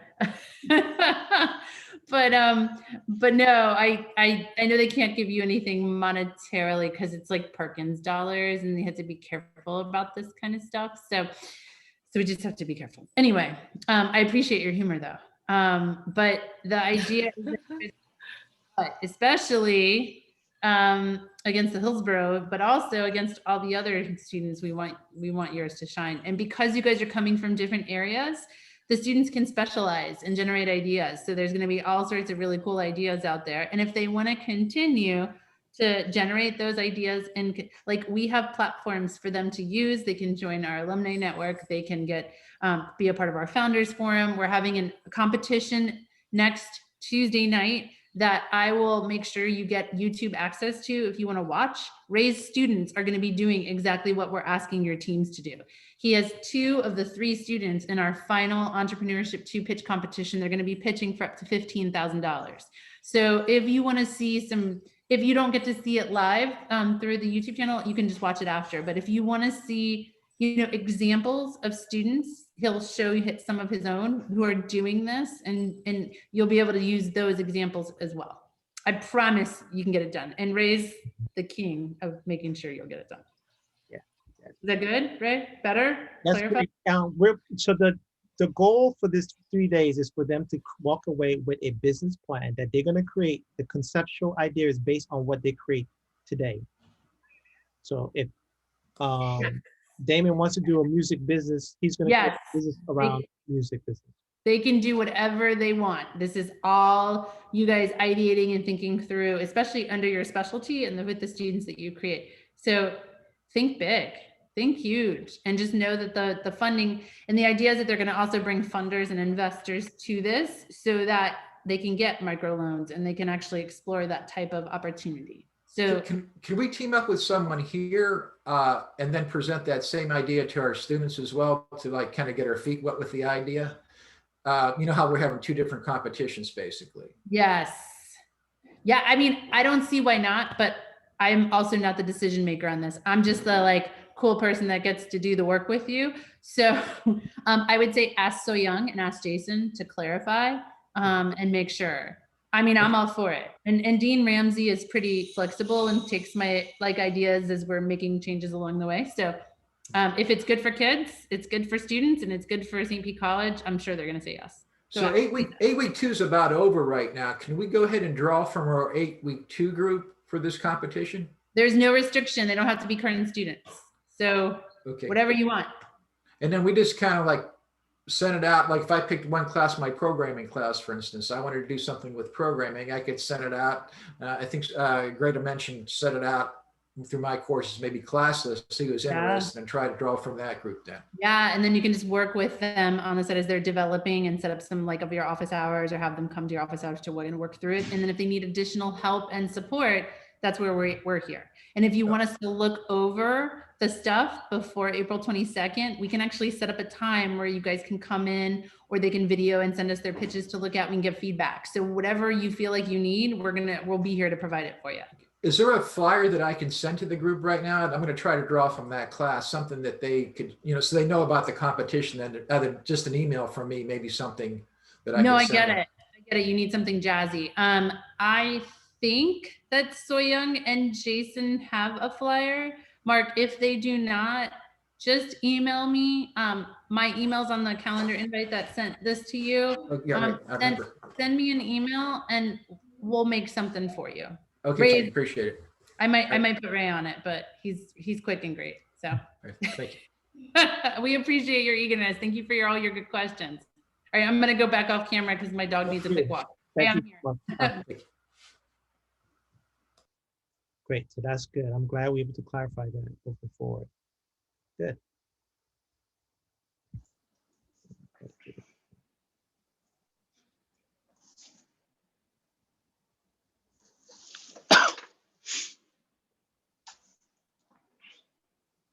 Okay, let's see. Okay, perfect. All right, so quick question. So I think that we're able to clarify some key things there. So my question to you, were we able to download this slide deck? Okay, great. So this is something that your students would need. So keep in mind, I will keep one copy for you and then your copy that you're gonna make during the class. Okay, let's go back here to Google Class. How do you download to your computer? Oh, once you click on the actual document, it's gonna say open in Google Drive, or you can go right here, go to File, and go to Download, and you download the PowerPoint, the PPTX. That's how you would download that. Basically, it's in Google Slides, but we can work in PowerPoint and put it back up there. Okay. As a PowerPoint, or does it have to be Google Slides when we put it back whatever works for you guys. It could be, it's the same thing. PowerPoint and Google Slides, just a different version. So you just download it and work on it and upload it back. Yeah, got it. Yeah. Perfect. Okay, let's scroll down to see, make sure we got everything out of here. So key things your students can, and it'd be great to share with the kids, you know, once you start identifying, you have access to this whole file. So you can download what you need.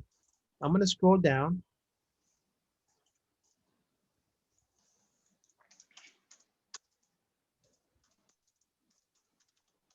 Okay, this document, we're not gonna use it for our, because our time period, but since you guys have some time, this is called the lean canvas. Let's see here, this is not, let's get a blank one here.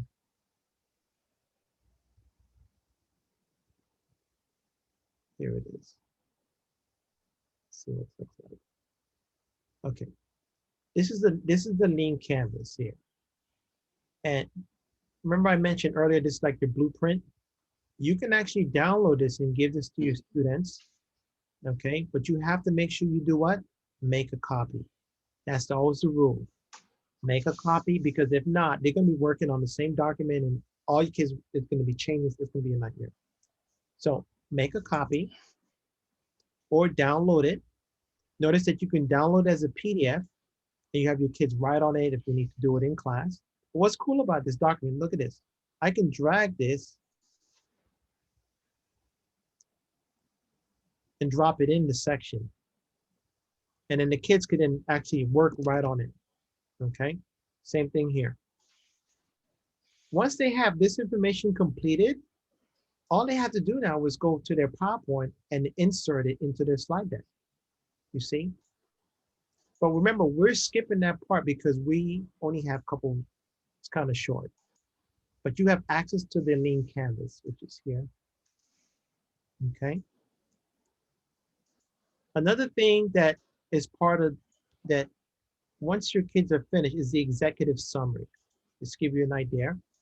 Once they have all the information completed, they could always go back and copy paste it in here. And sometimes for investors, they like to see an executive summary. And this is all, it's all about copy and pasting. So once we have the PowerPoint slide deck done, you just take an information and pop it in, okay? Leadership team, that's coming from your slide deck. Business model is coming from your slide deck.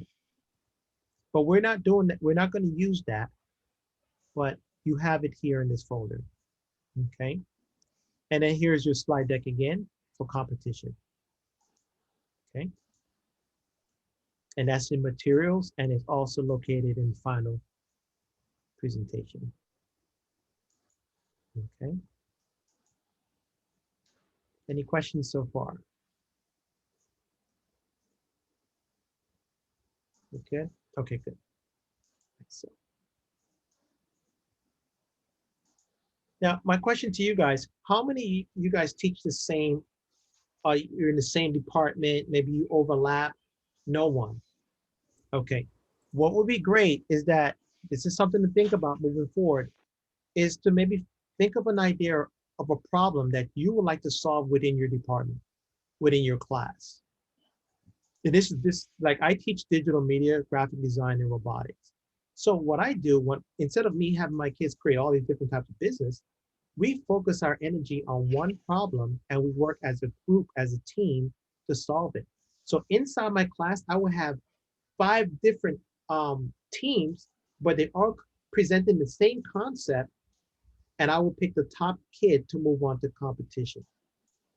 So if we do graphic design, okay, let's see if we can create a t-shirt business. And then the kids would then put together a unique way to pitch their t-shirt business. And then they have to fight, they have to compete within class, so I can pick the top kids. So something to look at in the future when you're planning. I think is a good opportunity for your kids. It creates a lot of energy. I mean, the energy is intense. I'm telling you, I have a YouTube channel, and I'm gonna send you my YouTube channel. I have recordings of my classroom. It just, I do a project called the Lemonade Challenge. Mhm.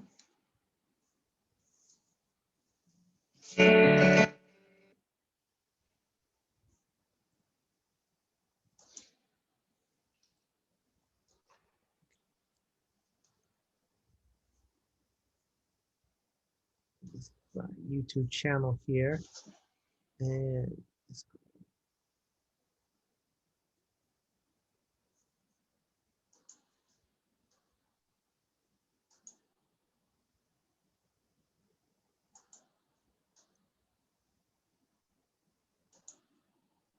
we do something called the lemonade challenge, where they have to create, I did it in my class, and this came out to be a school phenomenon.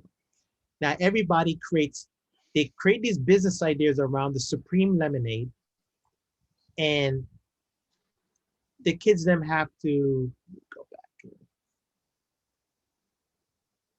This one's supreme lemonade. Which one is it? Here it is.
I tell you, I had so much lemonade that day that I thought I got sick. There was lemonade, hot sauce lemonade, passion fruit lemonade, and imagine creativity. When you give them one concept and you tell them these are the parameters, you only have to use three secret ingredients. You have to put together a business plan, and I'm I would just say it was a movie, it was an experience. Matter of fact, that was the lesson that got me to be national teacher of the year for NEFTY and also for Miami-Dade County Public Schools. So keep it fun. Find a niche that you love. I love lemonade. So find what you love in your class. If it's music, if it's coding, if whatever it is, let's pick your business concept today to solve that problem for your students. So when they get it, you can run with it. Does that make sense? Okay. Okay, perfect. So I'm gonna give you that. So now let's scroll right up. I think we got all the documents we need. We have all the links we need. Okay. And this is where you can also go back and download. So let's take a look at the problem solution. Now, right in here, you have access to this. So when you start teaching and working with your students, you can use this as a guide to help them out. Okay. So first thing we're going to do is product market fit. Now, a lot of times the kids will say, oh, Mr. Paris, I got a great concept. Okay. So what's so unique about this concept? You know, so right here, NEFTY would give you, you have the actual PowerPoint, the slide deck. And one of the key things I usually do, what I'm gonna do, because my goal is to get us, if we can do from 3 to 5, but today we'll probably go through to 5:30. Then I'm gonna have you guys break out into your sessions, your independent work, and you have time to flush this out. It's a lot of information today, but I wanna give you the key elements that you would need to move forward. Okay, does that sound good, guys? Okay, perfect. All right, so I'm gonna go through these slides. Feel free to stop me. But one of the key things is business opportunity. And you won't believe how hard it is for some kids to see an opportunity, you know, and you have to define the difference between a need and a want. A lot of times our kids don't understand this moving forward. Like, I have a daughter, my daughter's 26 years old. She said, oh, I'm gonna just travel, I'm do this and do that. She travels, she forgot that her internet bill was due. And she has a roommate. So she said, Dad, do you think since I'm not home, am I still responsible for the internet bill? I looked at my daughter and said, of course, you have a roommate. Even if you're not home for 2-3 months, you're still responsible for the bills. Her logic was like, well, at that point I had to travel. I want to go hang out with my friends.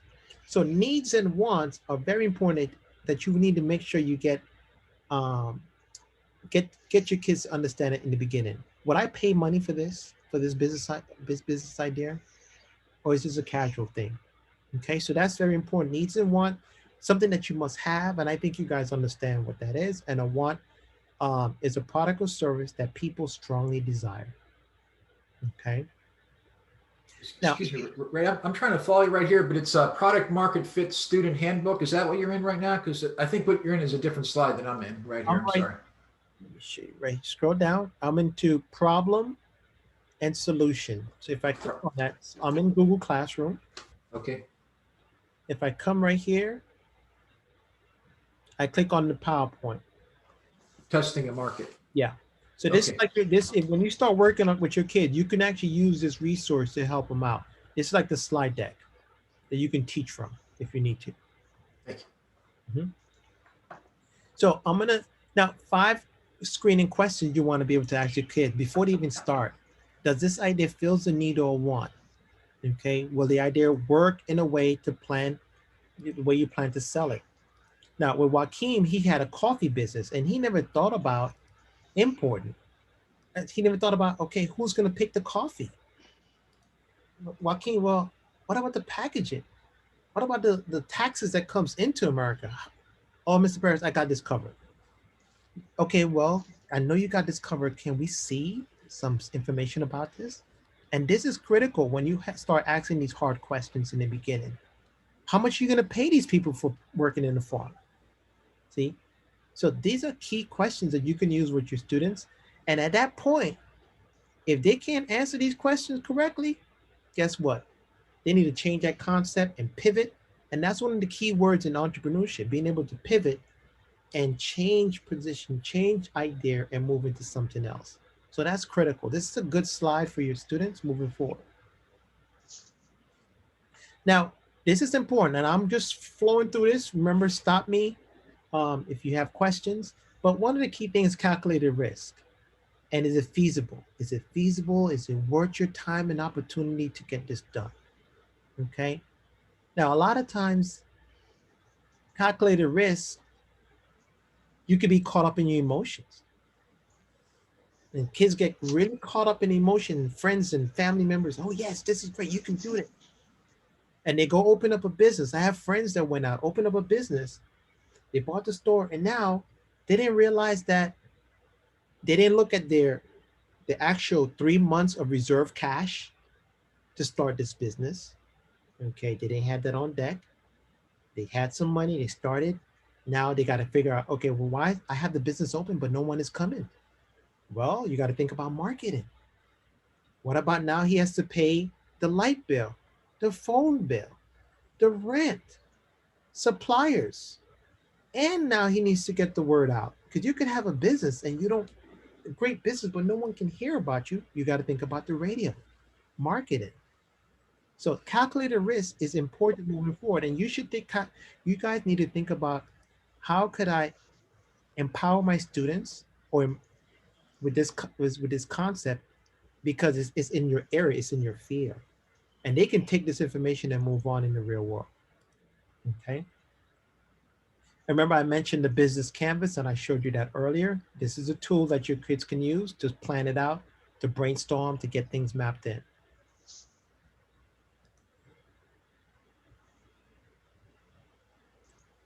Now, one of the key things I like is that it just like when you teach your class, you have your warm up. And what Nefty does is post these questions, which is opportunity recognition, to describe the time when you encountered a problem. Where were you able to come up with a solution? How did you come to your decision? Okay, be prepared to share your thoughts. You see,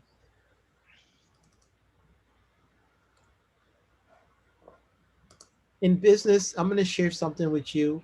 This is my business here. We do online. It's like the best thing in the world. It runs itself. You know, I have the clients calls in, general service. It's such easy to maintain. My overhead is less than $200 a month. This brings in a revenue, I would say maybe sometimes 3,000 to 5,000 a month in revenue. And it's no work involved. You know, the clients go here, they click a button, they do what they got to do, and it's all e-commerce. Now I realized I had to pivot in this business. Now, there was a time where the 80s came back and everybody wanted 80s stuff. And I was like, oh, this is an opportunity. So I had a whole month of 80s. 80s were like hot. So I decided to change up my platform and start doing 80s stuff. So this was a niche that I tapped into mine, because what happened a lot of times, the kids wants to go to the youth fair and get these cool outfits. So I changed my platform, and I figured out a way out how to make airbrush through the computer. Instead of doing it the manual way of spraying, no, that takes too long. I can knock out this in less than 2 minutes. I'm done. 2 minutes, you walk away with $40. Now, this is good business. The markup for this product, and I'm teaching you the markup. The markup here is to get a piece of shirt. I don't pay taxes because I'm a reseller. I spend $1.25 on the shirt. Okay. $1.25 shipping. I tag in 25 cents per shirt. To make this product, you're looking about $3. I make a contribution margin. These are the key words. Contribution margin of, whew, as you can see, it's a pretty good markup here. Over 30, 35, $36 markup. Okay, off of this product. Now, this is something I want to share with you, and this is the rule. And you could take notes. Never cut corners on quality. Now, I refuse. I try to get the best product, because all it takes is one person to leave a comment about the quality of your product or service, and you're done. Okay, so that's something important you want to share with your kids, and something you want to think of. Okay, so I'm going to be bouncing back and give you some key elements. Now, market. Now, this is a key word you want to ask your students, or what market is your clients coming from? Is it a market that is it online market? Is it demographics in South Florida? Is it a college-based demographic? Okay, so who are your potential clients, and will they be able to purchase your product or service at a particular price? See, I know who my clients are. I do not try to go outside my circle, because my clients that I use for my business sustain me pretty well. And I give them the best. I try to give them that one-on-one service. That's important. So product market fit is which a degree of service satisfy the need of what your clients want. Who is your target? Well, my target for the 80s, I'm just using my business, the 80s was that middle schoolers, high schoolers, young adults between 22 to 25 was into this airbrush 80s stuff. They had 80s parties going on. And what is powerful about the social media is one person posts the outfit on social media. Let me just tell you guys, I was busy for a whole 3 months from that one post. And the person was very popular. So by that person posting, that became the marketing even grew. So one of the key things, I'm gonna give you key gems here, because we have such a small period of time, is that the marketing is gonna be critical. And your kid's gonna eat the market up, because that's their lifestyle. They're on social media and they know how to do that. In this particular lesson, they have an activity that you can do with the kids. And we're not gonna do that, but this is a marketing classroom activity where your kids can actually sell a product, and it's pretty fun. Kids will love this. So we're not going to spend much time on that. Okay. And day 2. Okay, this is important. I'm giving you the foundations of key things that we need to look at. Customer discovery helps to test the hypothesis of your concept. So even before your kids do this, this is a great activity I do with my kids, and you should also keep this in mind, is create a survey. Before they even build it out, hey, I'm gonna create a survey in Google Forms. I'm gonna send it to all my friends. Would you spend $10 for this product? Do you think this product is needed to solve this issue? Would you, do you think the name suits this business? You gotta get some feedback right away. And that is called the build, measure, learn technique. You build something quick, you learn from it. It could be a prototype. It could be a written concept. Just put it out there, okay? And then you get to find out what your customers' needs are. What do they want? What are they not currently buying? What exists out there, okay? And then you have the lean product service, which is 6 steps that we use in the business practice, okay? And here it is. Now, a lot of time you're going to have your kids say, hey, you know, I can do this. But the first thing you want to do, guys, is come up with a statement, a problem, and a solution real quick, real cheap, quick, build it out quick, and get feedback right away. Okay? Minimum valuable product. Okay? That's important. Build out your idea, shoot it across, talk to people, get feedback. Hey, what do you think about this? You think this is going to fly? Get feedback from everybody. Hey, I had this idea. What do you think? You know, I'm a quick short story. I used to do a lot of events and carnivals, and I got a phone call from my sister in Tampa. She said, Ray, they're selling this camper vehicle, a camper for $500. And my wife was like, I said, wow, this is great. $500, I can get a camper. I'm going to customize that camper. It's a pop-up camper where I can go to the event. It pops up. Kids can come and get their face painted, t-shirts going, and bam. I shared this with my wife. My wife said, are you crazy? It's not going to fly. It doesn't make no sense. Now, keep in mind, sometimes people that you share your ideas with can kill your dreams. They can, and sometimes the sad thing is the ones that are close to you. No, no, makes sense. I nearly got a divorce because I went up the road and got this vehicle for $500. And I said, baby, I'm going to get this. You're not going to stop my dreams. And I go and purchase the thing for $500, brought it back, got some guys to customize it. That investment of $500 is now a rental that brings me income for face painting parties. And I don't do the work. I have a face painter that comes in, he rents a vehicle. Let me show you. Let me see if I have it here. Fun and games. There it is. Here it is. Here's a pop-up vehicle right here.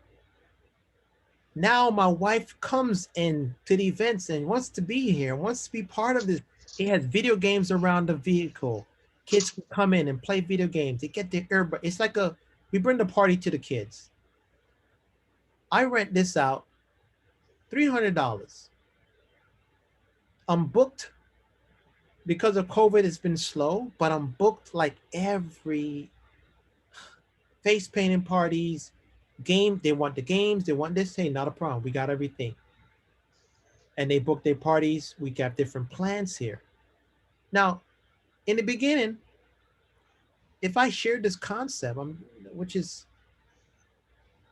see, I had to move quick, but that concept evolved. After I put it out there, I realized I need to make some changes on this concept.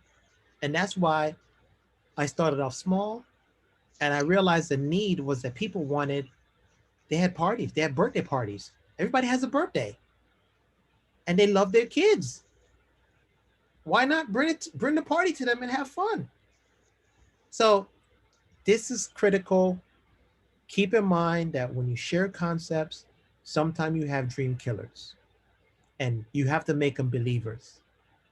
That's my motto. Whatever you want to do it with 100%. Don't care. I just do it. And at the end, you see the believers. They start believing in you. Okay. So these are the steps that we use. We use prototyping, target customers, who are our target customers, value proposition. Okay. This is critical because value proposition is one of the slides that you have to complete. And all it is just a short statement that summarizes the benefit your company gives to a customer. Very simple. Okay. So my benefit, my target, my value proposition is that we bring the party to you. We have customizable and we have one-on-one experience, because sometimes you call these companies, you're dealing with the internet. You're dealing with some robot. You call us up, we come out, we customize the party just for you. Hey, Paris, we want to have Pokemon. We want to have Pokemon t-shirts. We want to have Pokemon video games. Not a problem. How many kids are coming? 50? Great. That would be $20 a head. Boom. You want t-shirts? That's another added feature. That's revenue that's added. Oh, you want to have video games? Okay, we have 4 stations. You see, so remember, your client's going to tell you how your game how your business should flow. And that's important. And then here you have another activity. And here it is. This is a good piece. Now, the pyramid of the market fit is broken into 2 sections, the product and the market. Okay. And this is really good because kids can see this visually. And one thing I like about the Nifty is that it's clean, it's not too heavy with words, but it gives you exactly what you need. And here, I just went over this. Test is on the top, create an MVP, find the features and benefit of your business, and what is the value proposition. Why should I buy a Mercedes-Benz? Do anyone know why we buy a Mercedes or Apple? Can you tell me one keyword that comes to mind when you think of a Mercedes or Lexus? Prestige? Prestige. Prestige. What about Apple? What comes to mind when you think about Apple? One word.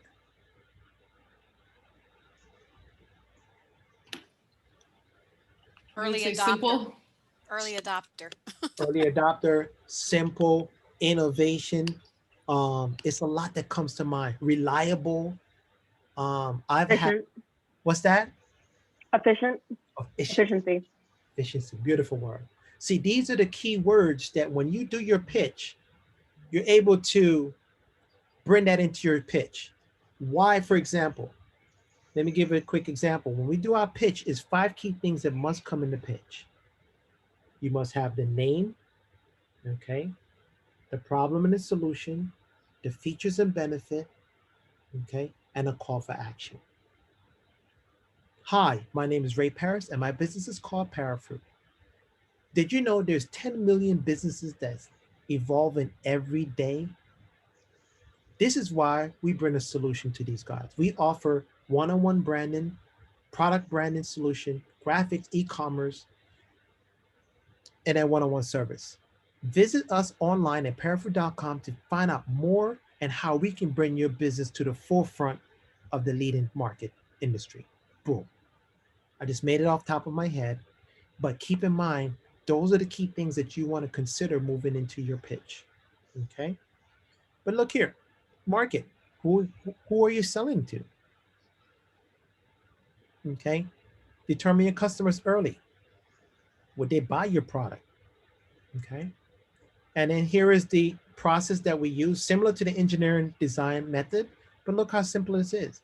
You want to determine the target market, identify the customer's need, define the value proposition, create an MVP, what is the feature and benefit, prototype it, and get some feedback right away from your customers. And you repeat it over and over. I'm constantly evolving as a business owner. I'm constantly making changes to adapt to what's happening. You have to, okay?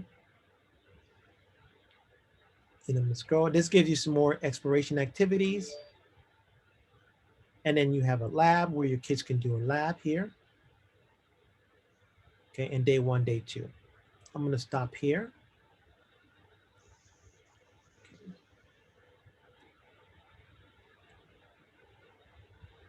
Now, right in here, inside this product, this is your, we're not gonna do this, but this is your, when you go into your lab and start working on your project, this document is the only thing I would want you to work on, okay?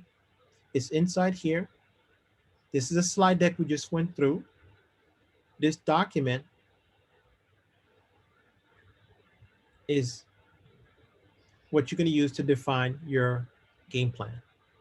If you look real close, you give me your name, and this is how you're gonna just go right here and open it in Google Docs. Okay. Once it opens in Google Docs,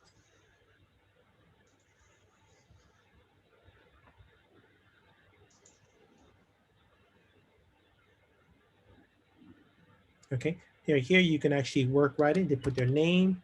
You're gonna put your name today. Okay. Now, pretty simple. Determine your target customer. I'm sorry, we're in a product market fit study. Is that where you're at right now? I'm right here, and so I'm still in problem solution. Right. Okay. Problem solution. And where within there? What would you click on after that? I'm sorry. Product market fit. Product market fit. Okay. Study. Okay. Yeah. Word document. Okay. Yeah. And then you have, once you click, that's one of your pieces you're going to work on. And this is an exit ticket, so your kids can use this as an exit ticket. So this gives you more resource you can use. That supports supports this document. This supports the document. Okay. Now you might have kids that still doesn't quite get the concept. So what I did, I gave you guys a resource here. This is a very good Imagine video. you were hungry. I'm gonna play this video here because this video gives you, for 5 minutes, it motivates the students to start thinking in a way, how should I approach this business idea? And let me go ahead and play this video. And all you have at home is a coconut, some rice, and an egg. If you have no clue and zero creative thoughts, you'd probably eat the raw egg with unboiled hard rice while staring at the coconut. If, however, you have memories of your dad cracking the coconut and your mum boiling the rice, your brain can connect the dots and form a new creative idea. You boil the rice in coconut water, then fry it with the egg and add coconut flakes. Voila! Enjoy your meal. Creativity is our ability to look at a problem and come up with a good solution to solve it. Once we understand this, we realize that it has nothing to do with the subject matter, job, or what we study. There are creative inventors and creative artists, but there are also very creative cleaners and highly creative teachers. People we worship for their creativity often just connect different ideas in a beautiful new way and make them commercially successful. While all of us are creative, we differ in the way that we are and to what extent. Michael Keaton came up with the adaptation innovation theory. He believes that when we solve problems, we are either more adaptive or more innovative. People who are more adaptive creative try to do things better. People who are more innovative creative try to do things differently. To solve a specific problem, say that of smelly cat litter, both types would use a different approach. More adaptive types look for a solution inside the box. They might try to create better cat litter by looking at its chemical properties, then increase the size of the sand particles, and finally add some refreshing tropical scent. More innovative creatives think outside the litter box. They come up with cat diapers, cat schools for good manners, or a robo-cat. But there are also other differences. Psychologist J.P. Guilford and some others argue that there is divergent and convergent thinking. More divergent thinkers are better at coming up with lots of ideas when they see a problem. Convergent thinkers see all the details and are better at narrowing down the options. A diverse team is hence usually most effective when trying to solve problems. A divergent thinker can list many ideas. After, a convergent thinker can then look at each option in detail and then pick the best one. The result is better than if anyone would do it by themselves. A murder mystery experiment involving two groups of students shows how creative diversity works. Group A was full of students from the same background. Group B was also all similar, but joined by one single stranger. The students from Group A enjoyed the process. I'm gonna pause here. Do you guys, how do you feel about that video? Feel that that video is helpful to drive home the concept of solving a problem?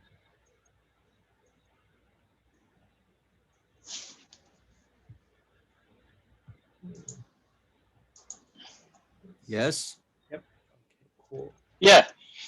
Perfect. Perfect. Now remember, this is a resource you can use once with your kids also. So you have access to all this stuff, and I'll leave it open for you guys. Beautiful. So writing here, we just went over problem and solution.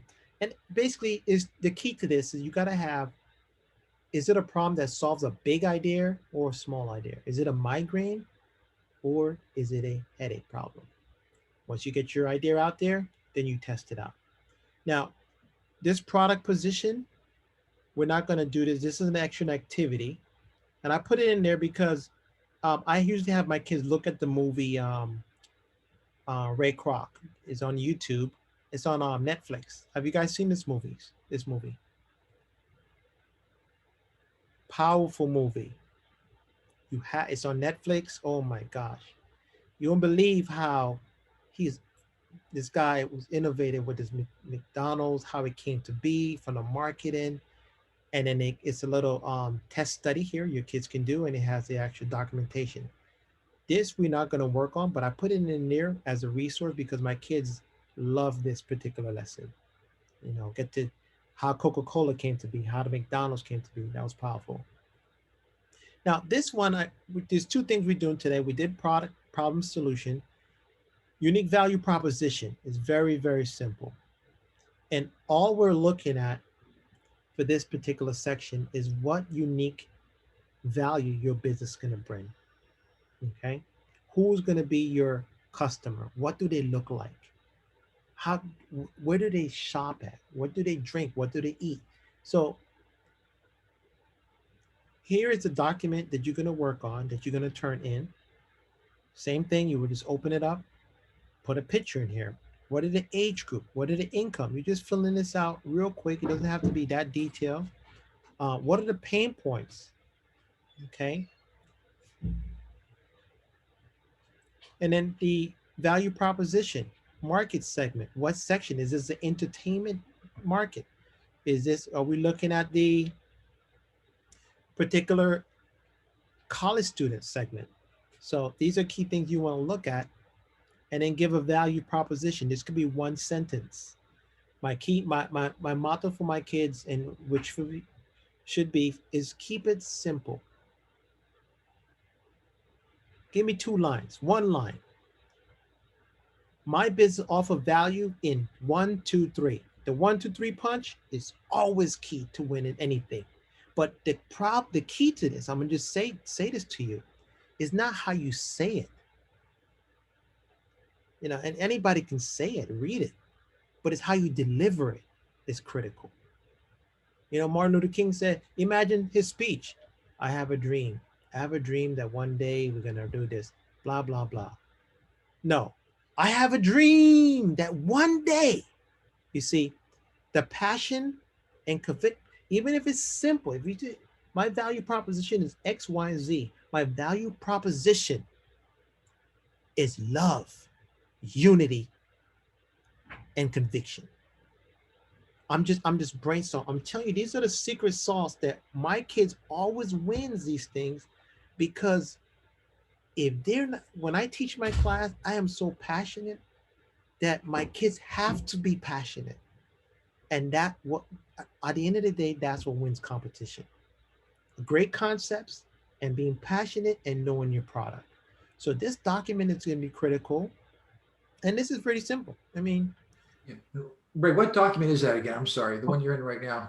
okay, so we are right here, unique value proposition. Okay, that's under problem solutions. No, that's above it. Okay. Yeah. So what that's we did, within. I see. It's actually a document by itself there. Okay, Right it's here. not under. Here it is. Okay, open up product. Okay, I'm opening up, and then within unique proposition, user archetype. Okay. Perfect. Archetype. Yeah, So sounds this good. is what you're going to turn in. And why is this important, guys? Because these things going to help you when you put together your PowerPoint. Okay. Now, my kid. Now, I teach kids that are like different levels.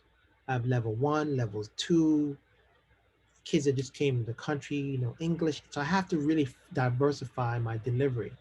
So I try to find key resources to help them. The kids love this. This is, when you have some time, I want you to take a look at Today, we're this going to video. talk about customer segments. Who are you building your value proposition for? What jobs do they want to get done? What pains do they want to solve, and what gains do they want to see? And at the end of this, what you want to find is what's the archetype or persona of who you're building the product for. Now, last time we talked about value propositions, but today we're going to focus on customer segments. One of the interesting things about customers is that customers don't exist to buy, you actually exist for them. And especially if you're a technology startup, that's really hard because you always think it's about your product. And it's hard to remember that it's actually about the people on the other side who are going to buy. And so one of the things you really need to understand is who are they and why are they going to buy from you? And one of the goals of customer segments is trying to understand the archetype or the persona, or maybe just the details of who these people are in specific detail. You want to know where they live, what do they do, what's their age, are they in urban areas or are they married, etc. And why do you want to know that? Because it will help you figure out how to not try to boil the ocean by trying to get everybody in the world to buy your product, but figuring out who specifically is interested and why makes it incredibly easy to sell and have them want your product when you understand who they are and what their motivations are. So that's why we spend all this time talking about customers and customer segments. One of the things you'll also see later in this lecture is that you might actually have multiple customer segments. That is, different types of customers all interested in your product. They might be male, 18 through 24, live in urban areas, but you might also have women who live in the countryside, 45 to 55 in some cases, also interested. And the types of marketing or demand creation you'll do to attract each segment will be different. But if you didn't know who they were, you'd be creating the same type of marketing and, in fact, probably not reaching any of them. So let's take a look at this in more detail. So I thought that video is critical in understanding the segment. And you can always use this with your students. I gave you 2 videos in here that's going to help you out. Now, case in point, when I shared you my website, I have like 4 different types of clients that I service. I service the younger generation from ages from middle school, matter of fact, from 5-year-old all the way up to high school. Okay. Then I service professionals. For example, startups. So new startups, they come in, they need logos, they need branding. We need photography work. So we service these guys. This is now startup companies that needs to get out there. And these are people who just, and how do I find these guys? I go to Sunbiz, I go to the where they register their business. I send out emails, I go on social media platform, and that's how I connect. But my business is such a good business because I don't have to do too much marketing. It's word of mouth, which gives me enough work to deal with because I don't want too much right now. Remember I told you I'm working on my retirement plan. And this is the retirement plan because once I'm retired, I got 6 more years. This is going to be full blast. I'm ironing out the kinks, fixing things. It's working itself. and I'm seeing what works and making adjustments as I go.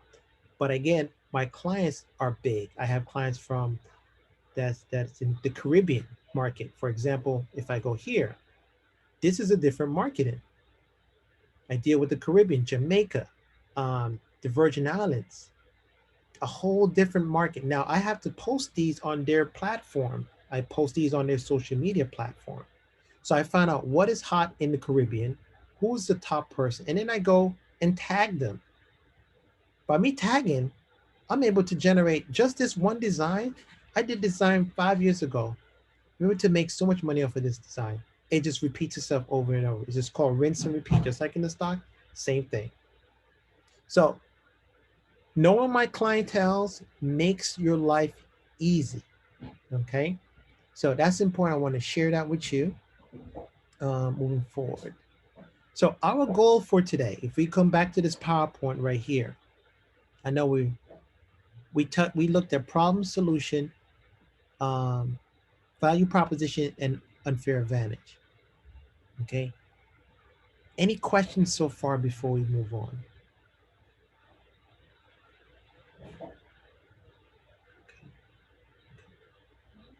Okay. All right. So yes, go ahead. Dave. Yeah, Mr. Paris, thank you. I keep seeing MVP pop up, and I'm trying to figure out what that MVP is an abbreviation of. Okay, let's go right here.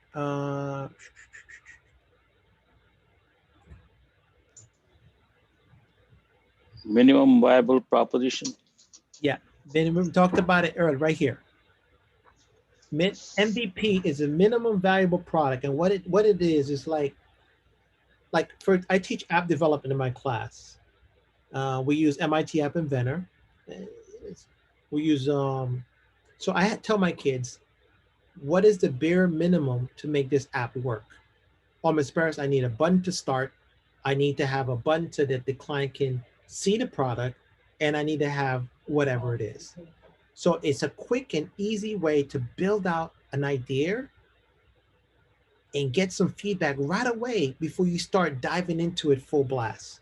Because you don't want to put a lot of money into something and realize, whoa, this is I wasted a lot of time and money. Imagine you got to pay someone to actually build this out for you. It's $100,000 just to make a prototype. So that's what the MVP stands for. And what I want you to do is to think of what your first MVP would be. Now, this is why I gave you this slide deck. So let's take a look at the slide deck. We're going to go back here. The first thing in the slide deck here, let's go here, is the problem and solution. Okay, the same thing. Describe, let's see right here, problem. What is your problem? What are you trying to solve for your class? So Mark, what do you teach?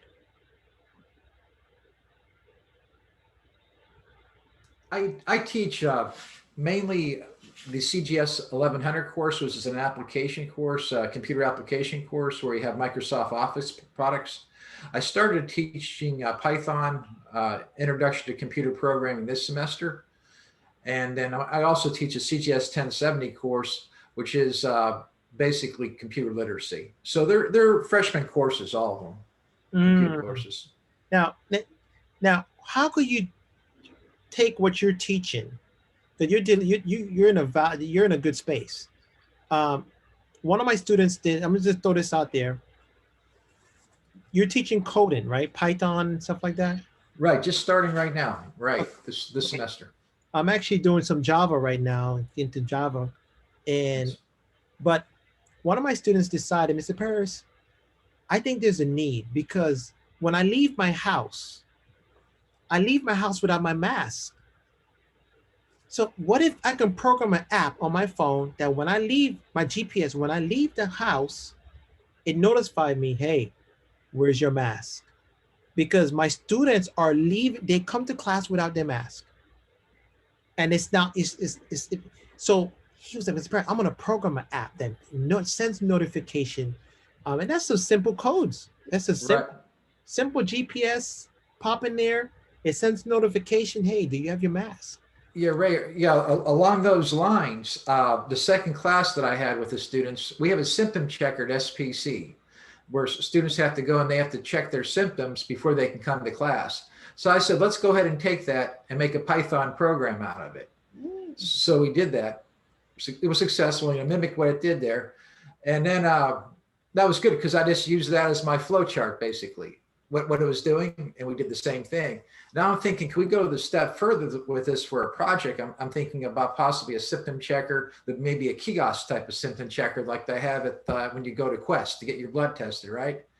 There's a need for something like that. There's a need. And so I'm thinking on the same lines as you. This COVID has opened up possibilities for new technology, and it's a terrible thing, but people are making money off of it that are able to, like with the vaccine areas and technology with testing and so forth, Yep.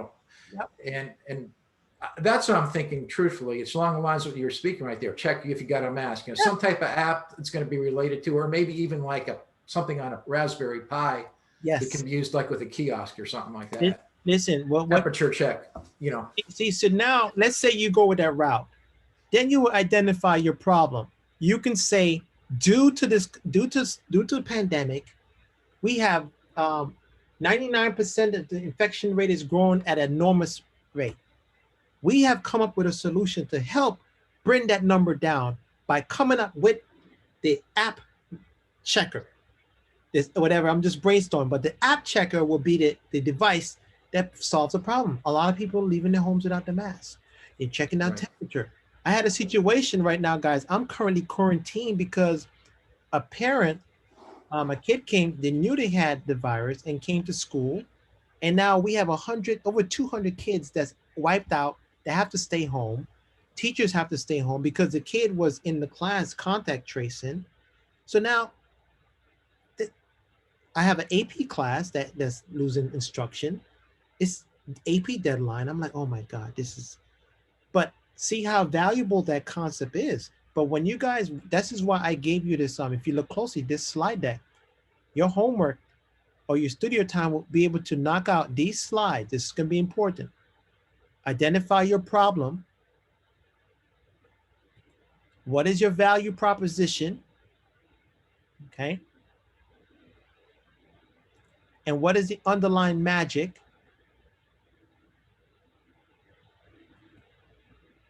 That's all I need from you guys. Okay. So underlying magic, and one of the key things I want you to keep in mind, underlying magic is the features and benefit. What is the secret sauce for your idea? And my recommendation, guys, is to keep it clean and bullet. Bullet, like I just do, just like this. I would just bullet. Underlying magic, to provide 1, to provide 2, to do this. 3, I always love 3. I don't know, sometimes with 3 wins, 1 through 3. It just has a nice pattern. When you speak and when you present, it has a rhythm. So that's important. And for this right here, value proposition, how does your company add value? That could be a nice sentence, a 2-sentence statement. Nothing too long. Remember, you only have 5 minutes to present, 6 minutes to present this information. So short and sweet, but powerful. Okay. And then we go to problem. Now, I love when you give me statistics and bring a story in. You want to bring that human element and find a number that can really open their eyes. When you present this, did you know 10 million people are suffering from sleep, whatever it is, right? And now you got their attention. 10 million, that's a market. That's a market I can go after. We got a solution for those 10 million. We can do this, this, and this. Imagine your grandma. You see, you bring a story in. These are the key things that's going to captivate your judge and make them want to make it a big payday for you. Now, I'm doing this because now I'm going to let you guys brainstorm and you're going to work independently on your own for the remainder of the day. But what I want you to do before you leave, I want you to let me know what are your focus? Like right now, Mark, you got something. You got that. That's a hit. Before, I want to hear what could be your problem. What could you guys do in your class? Or what could your idea be? That when you get with your students, you have a passion for this and that you can take this and run with it with your students. Like I did the lemonade. I love lemonade. I go around and I told my wife, you know what? We should be the lemonade reviewer. When we go to restaurants, we could say lemonade approved by Mr. Paris. And I taste this lemonade and they say, oh, we have the best lemonade. I'm like, okay, let's see. And I taste the lemonade. It's missing something. You see? So find your niche. I took that concept and I took it to my classroom and then we created lemonade. The whole school now is a lemonade school.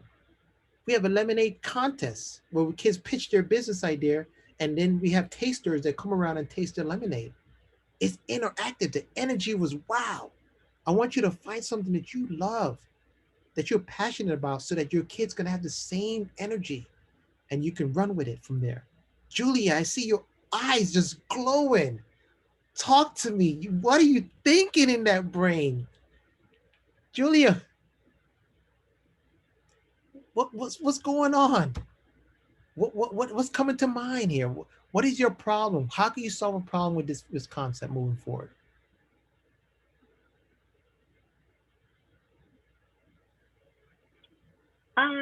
Honestly, I'm kind of thinking about some of Mark's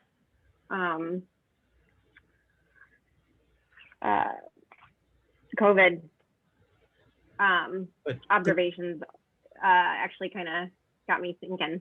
So that's a good one. That's a good one. Where I'm going.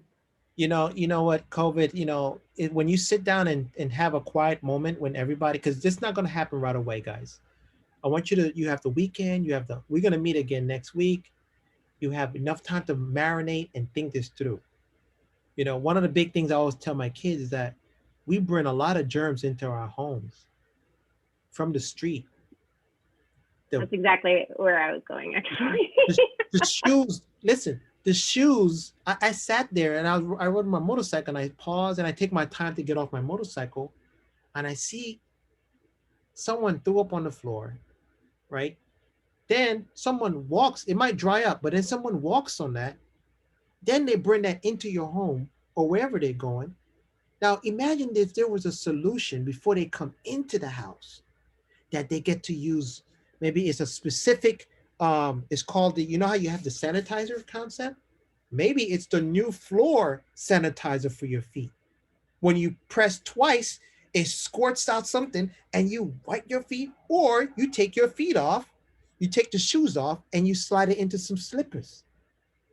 You see, I'm just brainstorming. You never know. Sometimes it's the wackiest stuff that becomes a hit. Yeah, my wife uses hydrogen peroxide, for that, like spraying things coming into the house and that. She likes using that.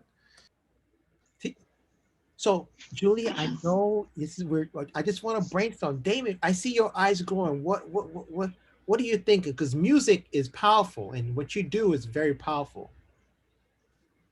Yeah, I'm trying to reconcile something in my head here because I have an idea that I'm very passionate about, and I'm trying to figure out, do I save that idea to work with it with the students, or am I developing that idea here to bring to the students? Do I need two unique ideas, or is it just one idea that we start on here and then develop further with the students? Because I think Greta was saying that we were pitching in a separate competition versus, and the students were then the students. So it's two unique ideas? I'm just trying to get that straight in my head. Greta, what was the verdict on that? Sorry, we have a competition every year at St. Pete College for 10 years now, where students, they enter pitches, and they're still doing that. Our students are just going to be in a different category. So it's still our students pitching, not us. I'm sorry, I didn't mean to confuse you, Damon. So we're still, because every year we give away $5,000 for the best business plan. That starts very soon. The kids have to have their business plans in by March, beginning of March. So that's a separate competition, but we're doing it the same night. Okay, that's not associated with this. Yeah, that's totally so separate. It's okay. that part, but we're all pitching the same night. So our students are going to be in a different category. So we still are giving away, any student at SPC can do a business plan and win $5,000. We do that every year in April. So we're just combining efforts. So what the group decided to do, the occupational group, our group here at, we decided we're going to be pitching the same night, different category. So those students will pitch for the 5,000, they'll do their thing. Then our groups, our teams, all of us teams, our student teams, my team, Deborah's team, your team, then we'll pitch the same night, but in a different, for different monies and different, does that make sense now? I'm sorry, I didn't mean to confuse everybody. April 22nd. Yeah, it's April 22nd, yeah. And I think Damon was asking, I think, do we have, is there going to be another pitch for just the people on this call right now? No, I think what we're working on now is for our students, right? Unless we want to share ideas, right? That's up to us, right? I don't know. I don't know. That was my question. Is Yeah. are we just preparing for We're our preparing to interaction with the prepare our students? students. Yeah, Okay. we're preparing to, So but you know, feel free to we're not chat. competing with each other. We don't have to come Not, with I don't ideas want to to compete. Okay. Well, we are because we're putting teams together and I want to win.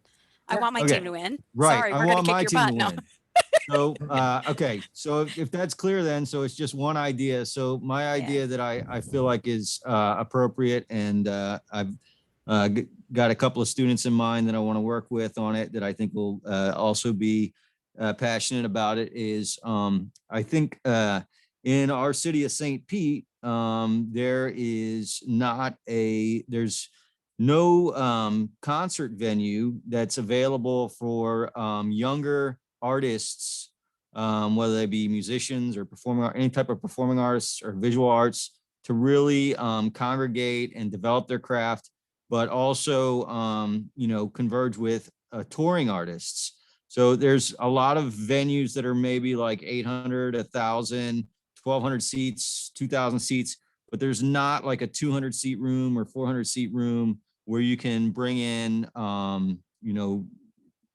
band in a van or bus and trailer, and on, certain nights of the week, but fill in other nights of the week with the local artists and, showcase art from local artists. But I just don't see there's no plate. Like if I walk out of the Palladium right now and I go downtown and I'm like, let me see, I want to go check some things out. Everything is like geared towards, older demographics, nothing sort of like viable that's like fresh and interesting. There's no reggae clubs, there's no Caribbean clubs, there's nothing happening that's like, cultural, I guess would be a nice way of putting it. So I think that there is an opportunity there, not only for, the sake of that, but also I think that the school ties in because they have a music industry recording arts program where there are student performers and production specialists that need a space to hone their craft. And so I see that this is a marriage, perfect storm, lots of things going on, lots of possibilities, and just so many different ways to pollinate this idea, and people will get very excited about it. St. Pete is known as a arts destination, and there's just no representation of the up and comers. And I think that we need to provide that. Damon, I got a question for you. Janet's Landing used to be outdoors there in St. Pete. Is that still around? It's kind of like Skipper's Smokehouse in Tampa. And yeah, that's still there, but their business model is much higher than selling 200 tickets. They're 1,000 capacity at least, maybe 1,200. And this needs to be an environment that's not necessarily the value of it is not strictly monetary. So you want it to make money, you want people to be employed. You want people to be able to make money there, but that's not the only focus of this. This is about really improving the quality of life and bringing business not only to this particular venue, but to the district. Yeah. An outdoor venue is probably a good idea too with the COVID, there's something like that. Like Janet's Landing, it was outdoor, like Skipper is too. Well, when they opened up their first show they did after COVID, of course, poured down rain on them. So there was no rain checks. And, in Florida, there's a few months out of the year where outdoors is great. And then the rest of the year, rain is a very real threat. Well, Damon, can you hear me? Yeah, I can hear you good. I just want to say that the kids are going to eat that up. And I think that's has a lot of room for growth. You have sponsors that can come in. You have a lot of businesses that needs that visibility. I think it's a win-win on that. You can go a long way with that. Even when you get to the business model, you said you're not going to charge, but you can make money where you have people are paying you for tiers of placement, product placement. So you have businesses coming in and, hey, I want to have a spot here. Okay, great. This is the $500 spot, the platinum sponsors. This is where you get to see. So I think you're off to something, and you can get the whole community involved, not just the school, but the whole community. That's a good one. Wow. Love it, love it, love it, love it. Wonderful. Now it's good that we're brainstorming and throwing things out, because that's what this is about. Guys, you have to spend at least 2 days with flushing out concepts, brainstorming, ideate, putting it down on paper, getting feedback, shooting holes on the end, because once they start to put it together, once the ball start rolling, it's hard to go back and change things. Now is a good time to have that conversation and put it out there. So again, I have the slide deck up, which is what you're going to identify your problem. You just told me your problem. There's not enough cultural diversity or entertainment that's going on. And I would get a real number of what's the population of the diverse people that's in your area. Did you know there's over 10 million diverse people living in St. Pete? I don't know what that number is. And that will give you a validation of why you got to embrace the culture. Because that makes South Beach, Miami, South Florida. I was just out the other day on South Beach. You would think there was no COVID. People are hungry to get out and do something. And I think that would be a great market, a great avenue for, especially if summertime and when things start to die down, it'd be a great thing that you can do. I love it, love it, love it, love it, love it. Anyone else before okay. So our goal for the evening and for the rest of the week, okay, I'm going to show you real quick. I'm going to let you guys go a little early, but problem, I want you to work on your slides for this. Whatever problem and problems and solution, value proposition, okay. Underline magic. What is your magic? What's your secret sauce for this to take off? Maybe you have different types of benefits. What are your features and benefits? Okay. I have, for example, I play Mario Brothers. One of the features is that I press a button so that he can run fast. Why is it a benefit for him to do that? So he can get away from the enemy. I'm just saying. So what is your benefit? They need to go hand in hand. The benefit, just don't put a feature in there and there's no purpose. That's what I'm trying to say. So when you think about your feature, it must be a purpose. Okay, let's go down.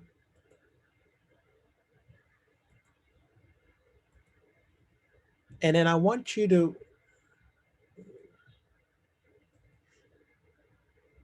okay, I want you to take a little note on this. Competitive advantage. Okay. This is some homework here. So we're going to be able to knock out a lot of slides by next class. So our goal is to have your management team, which is going to be you. That's going to be a page of yours. You're going to put a photo on the page, your expertise, why you're doing this, blah, blah, blah. And then on your competitive advantage, you're going to add your business. My competitive advantage is that we offer one-on-one service. I'm just giving an example. We offer original one-on-one service with our clients. These are our competitors. I want you to give me 2 competitors in your area. So if I sell Apple Watch, I'm the Apple guy, and Fitbit came out. I think there's another watch out there. Why is this watch better than those guys? Maybe it's the cost factor. Maybe my cost. Maybe I have more features than these guys. Okay, Apple have a new feature, which is the health integration. Maybe these guys don't have it. So whatever your niche is, you need to be better than your competition. And that's a very important slide, because sometimes in the competition, this is important. I've seen this happen where students pitch, and there was a judge in the audience that says, well, did you know that your competitor sells this product for this amount of price better than yours? And the kid is like right there, like, I didn't know. So that's why you got to do your research and find out what entertainment company are in your area. Okay, what are your competitors? And just give me 3, give me 2. Yours is going to be the first. This is what we offer that's best. This guy offered this, and this guy offered that. Okay. So that's it. Our homework is to work on the problem, solution slide, value proposition. And these are simple bullets. Underlying magic, which is your feature and benefit. Competitive analysis. And your marketing team. Right there, if you look at this, all we got to knock out is the heavy stuff next class. Next stuff, we're going to do the heavy. We're doing the financial. That's going to be heavy. We don't have to worry about future plans. Financial is going to be pretty heavy for next class. Okay. Yep. And then we're done. So, right. Yeah. Is this going to be individual, or we have to do it on projects? I mean, in a team. Now, this is your choice. I think you can do it by yourself, or you can pick someone that you want to work with on a partner. So you can do that now if you want to decide who you want to go with. Yeah, if I know you're in the medical devices, Suhas, I met you before at the adjunct meetings, and Julia too. If you're interested, if you all want to work on something like that I was talking about, if you wanted to work on that, because you have medical device familiarity, so I'd be glad to work with you all there if you're interested. Anybody else, medical device related? Yeah. Perfect. See, good. And this is good because it could be you can collaborate with classes. Your kids this could be like a whole thing where your class is doing one part of it, and you're doing the programming, they're doing the research, they're doing the marketing. It's so many angles that you can go with this. That sounds good to me. Yeah, I'm glad to have the cooperation of other team members. Yep. So if you look at this slide right here, guys, this PowerPoint deck, what our goal was to identify these 4 sections and complete these slide deck. Okay, so what I'm going to go is ask you to actually, when you have some time, you're going to click on this link and you're going to record a response based on this question. Okay, COVID-19 crisis focused on startups to rethink everything from their management to their business models. Identify a company that was able to identify a problem by finding a solution. What value proposition and advantages does it add for its customers? So what you do, you click this, you join in with with Google, with your Gmail account, and you just record your statement. And that will be, I think that will be our exit ticket for today. And then I think you have the rest of the hours and time to work on the other things. How you guys think? Hey, that sounds good. Could you just stay around a little bit? Make sure I do the flipgrid thing right. I want to make sure I get to it okay Yeah. on there if you don't mind. Okay, sounds good. I'm gonna go ahead to that link that you sent out earlier. Right here. I'm gonna put this link inside the chat. I appreciate it. Because remember, this is something cool. What I like about this is that I get quick access to my students, quick response. And I could pull my phone up and I can see their response, get their feedback. Okay, then I can get them to start practicing their pitch right using Flipgrid. They got a phone, they got a computer, they can just record it right there.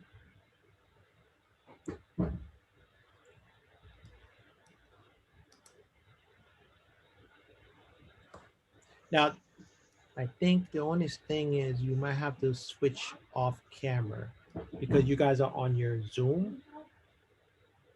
I don't know, we could try it and see.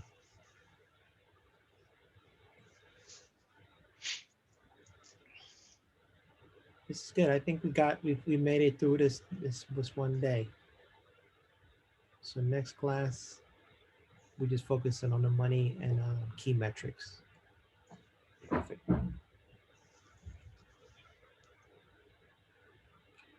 Any questions so far? Nope. Okay. So are we gonna try to at least see if we can click on that Flipgrid link? Let's at least see if we can get it activated. If you can get it activated and you see the red button, and I think you're free to. You should be able to record your message. No, it's asking me to turn my camera off. Yeah. Okay. Yeah. Or So turn off. what's going to happen, guys? I'm going to let you do this for homework. So you have a couple things for homework. Great. We're just working on our slide deck, those key things that I mentioned, which is here. 1, 2, 3, 4 with the other extension that I added. And we should be ready by next week to share what your problem is. So I'm going to ask you to share your problem as you come into class. Okay. And if you need to get me anytime, here's my email and here's my number. This is you can call me anytime if you need any help or anything like that. Okay. And you have this PowerPoint right here. By the way, it's inside materials. Here it is. You have access to everything right here. Okay.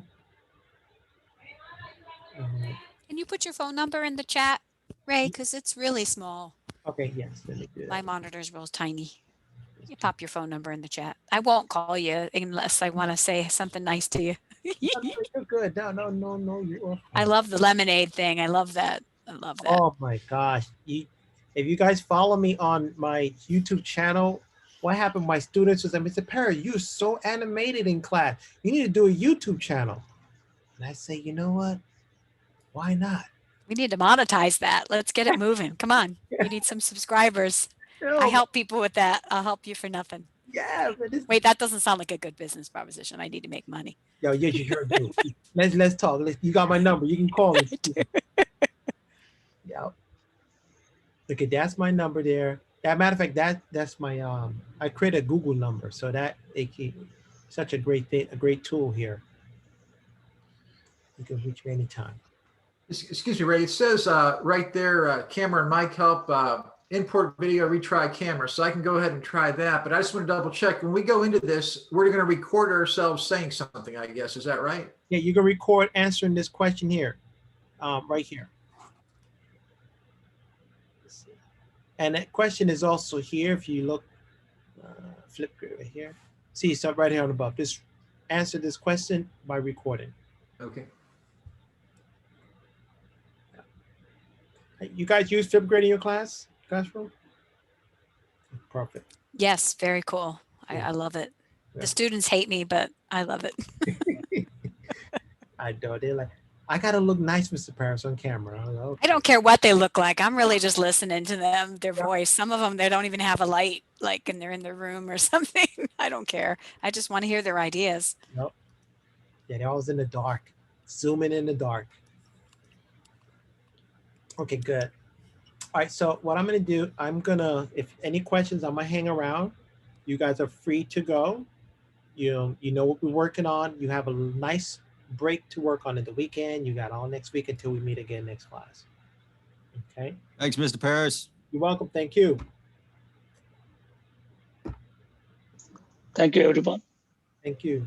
Yes, thank you, Mr. Paris. You're welcome. Very nice. Yeah. Thank you. I'm signing off. Goodbye, everyone. All right. Take care, Jimmy. Good night. Bye, Julia. Good night, guys. Thanks.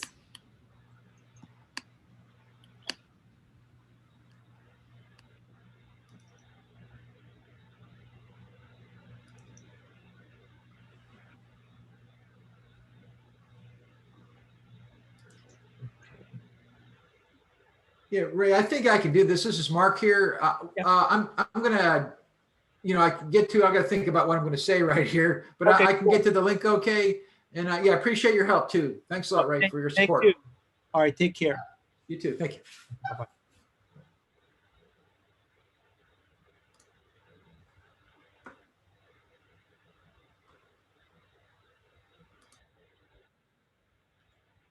Nelson? Idea Nelson? Hello? Nelson? There's nobody's there. Nelson?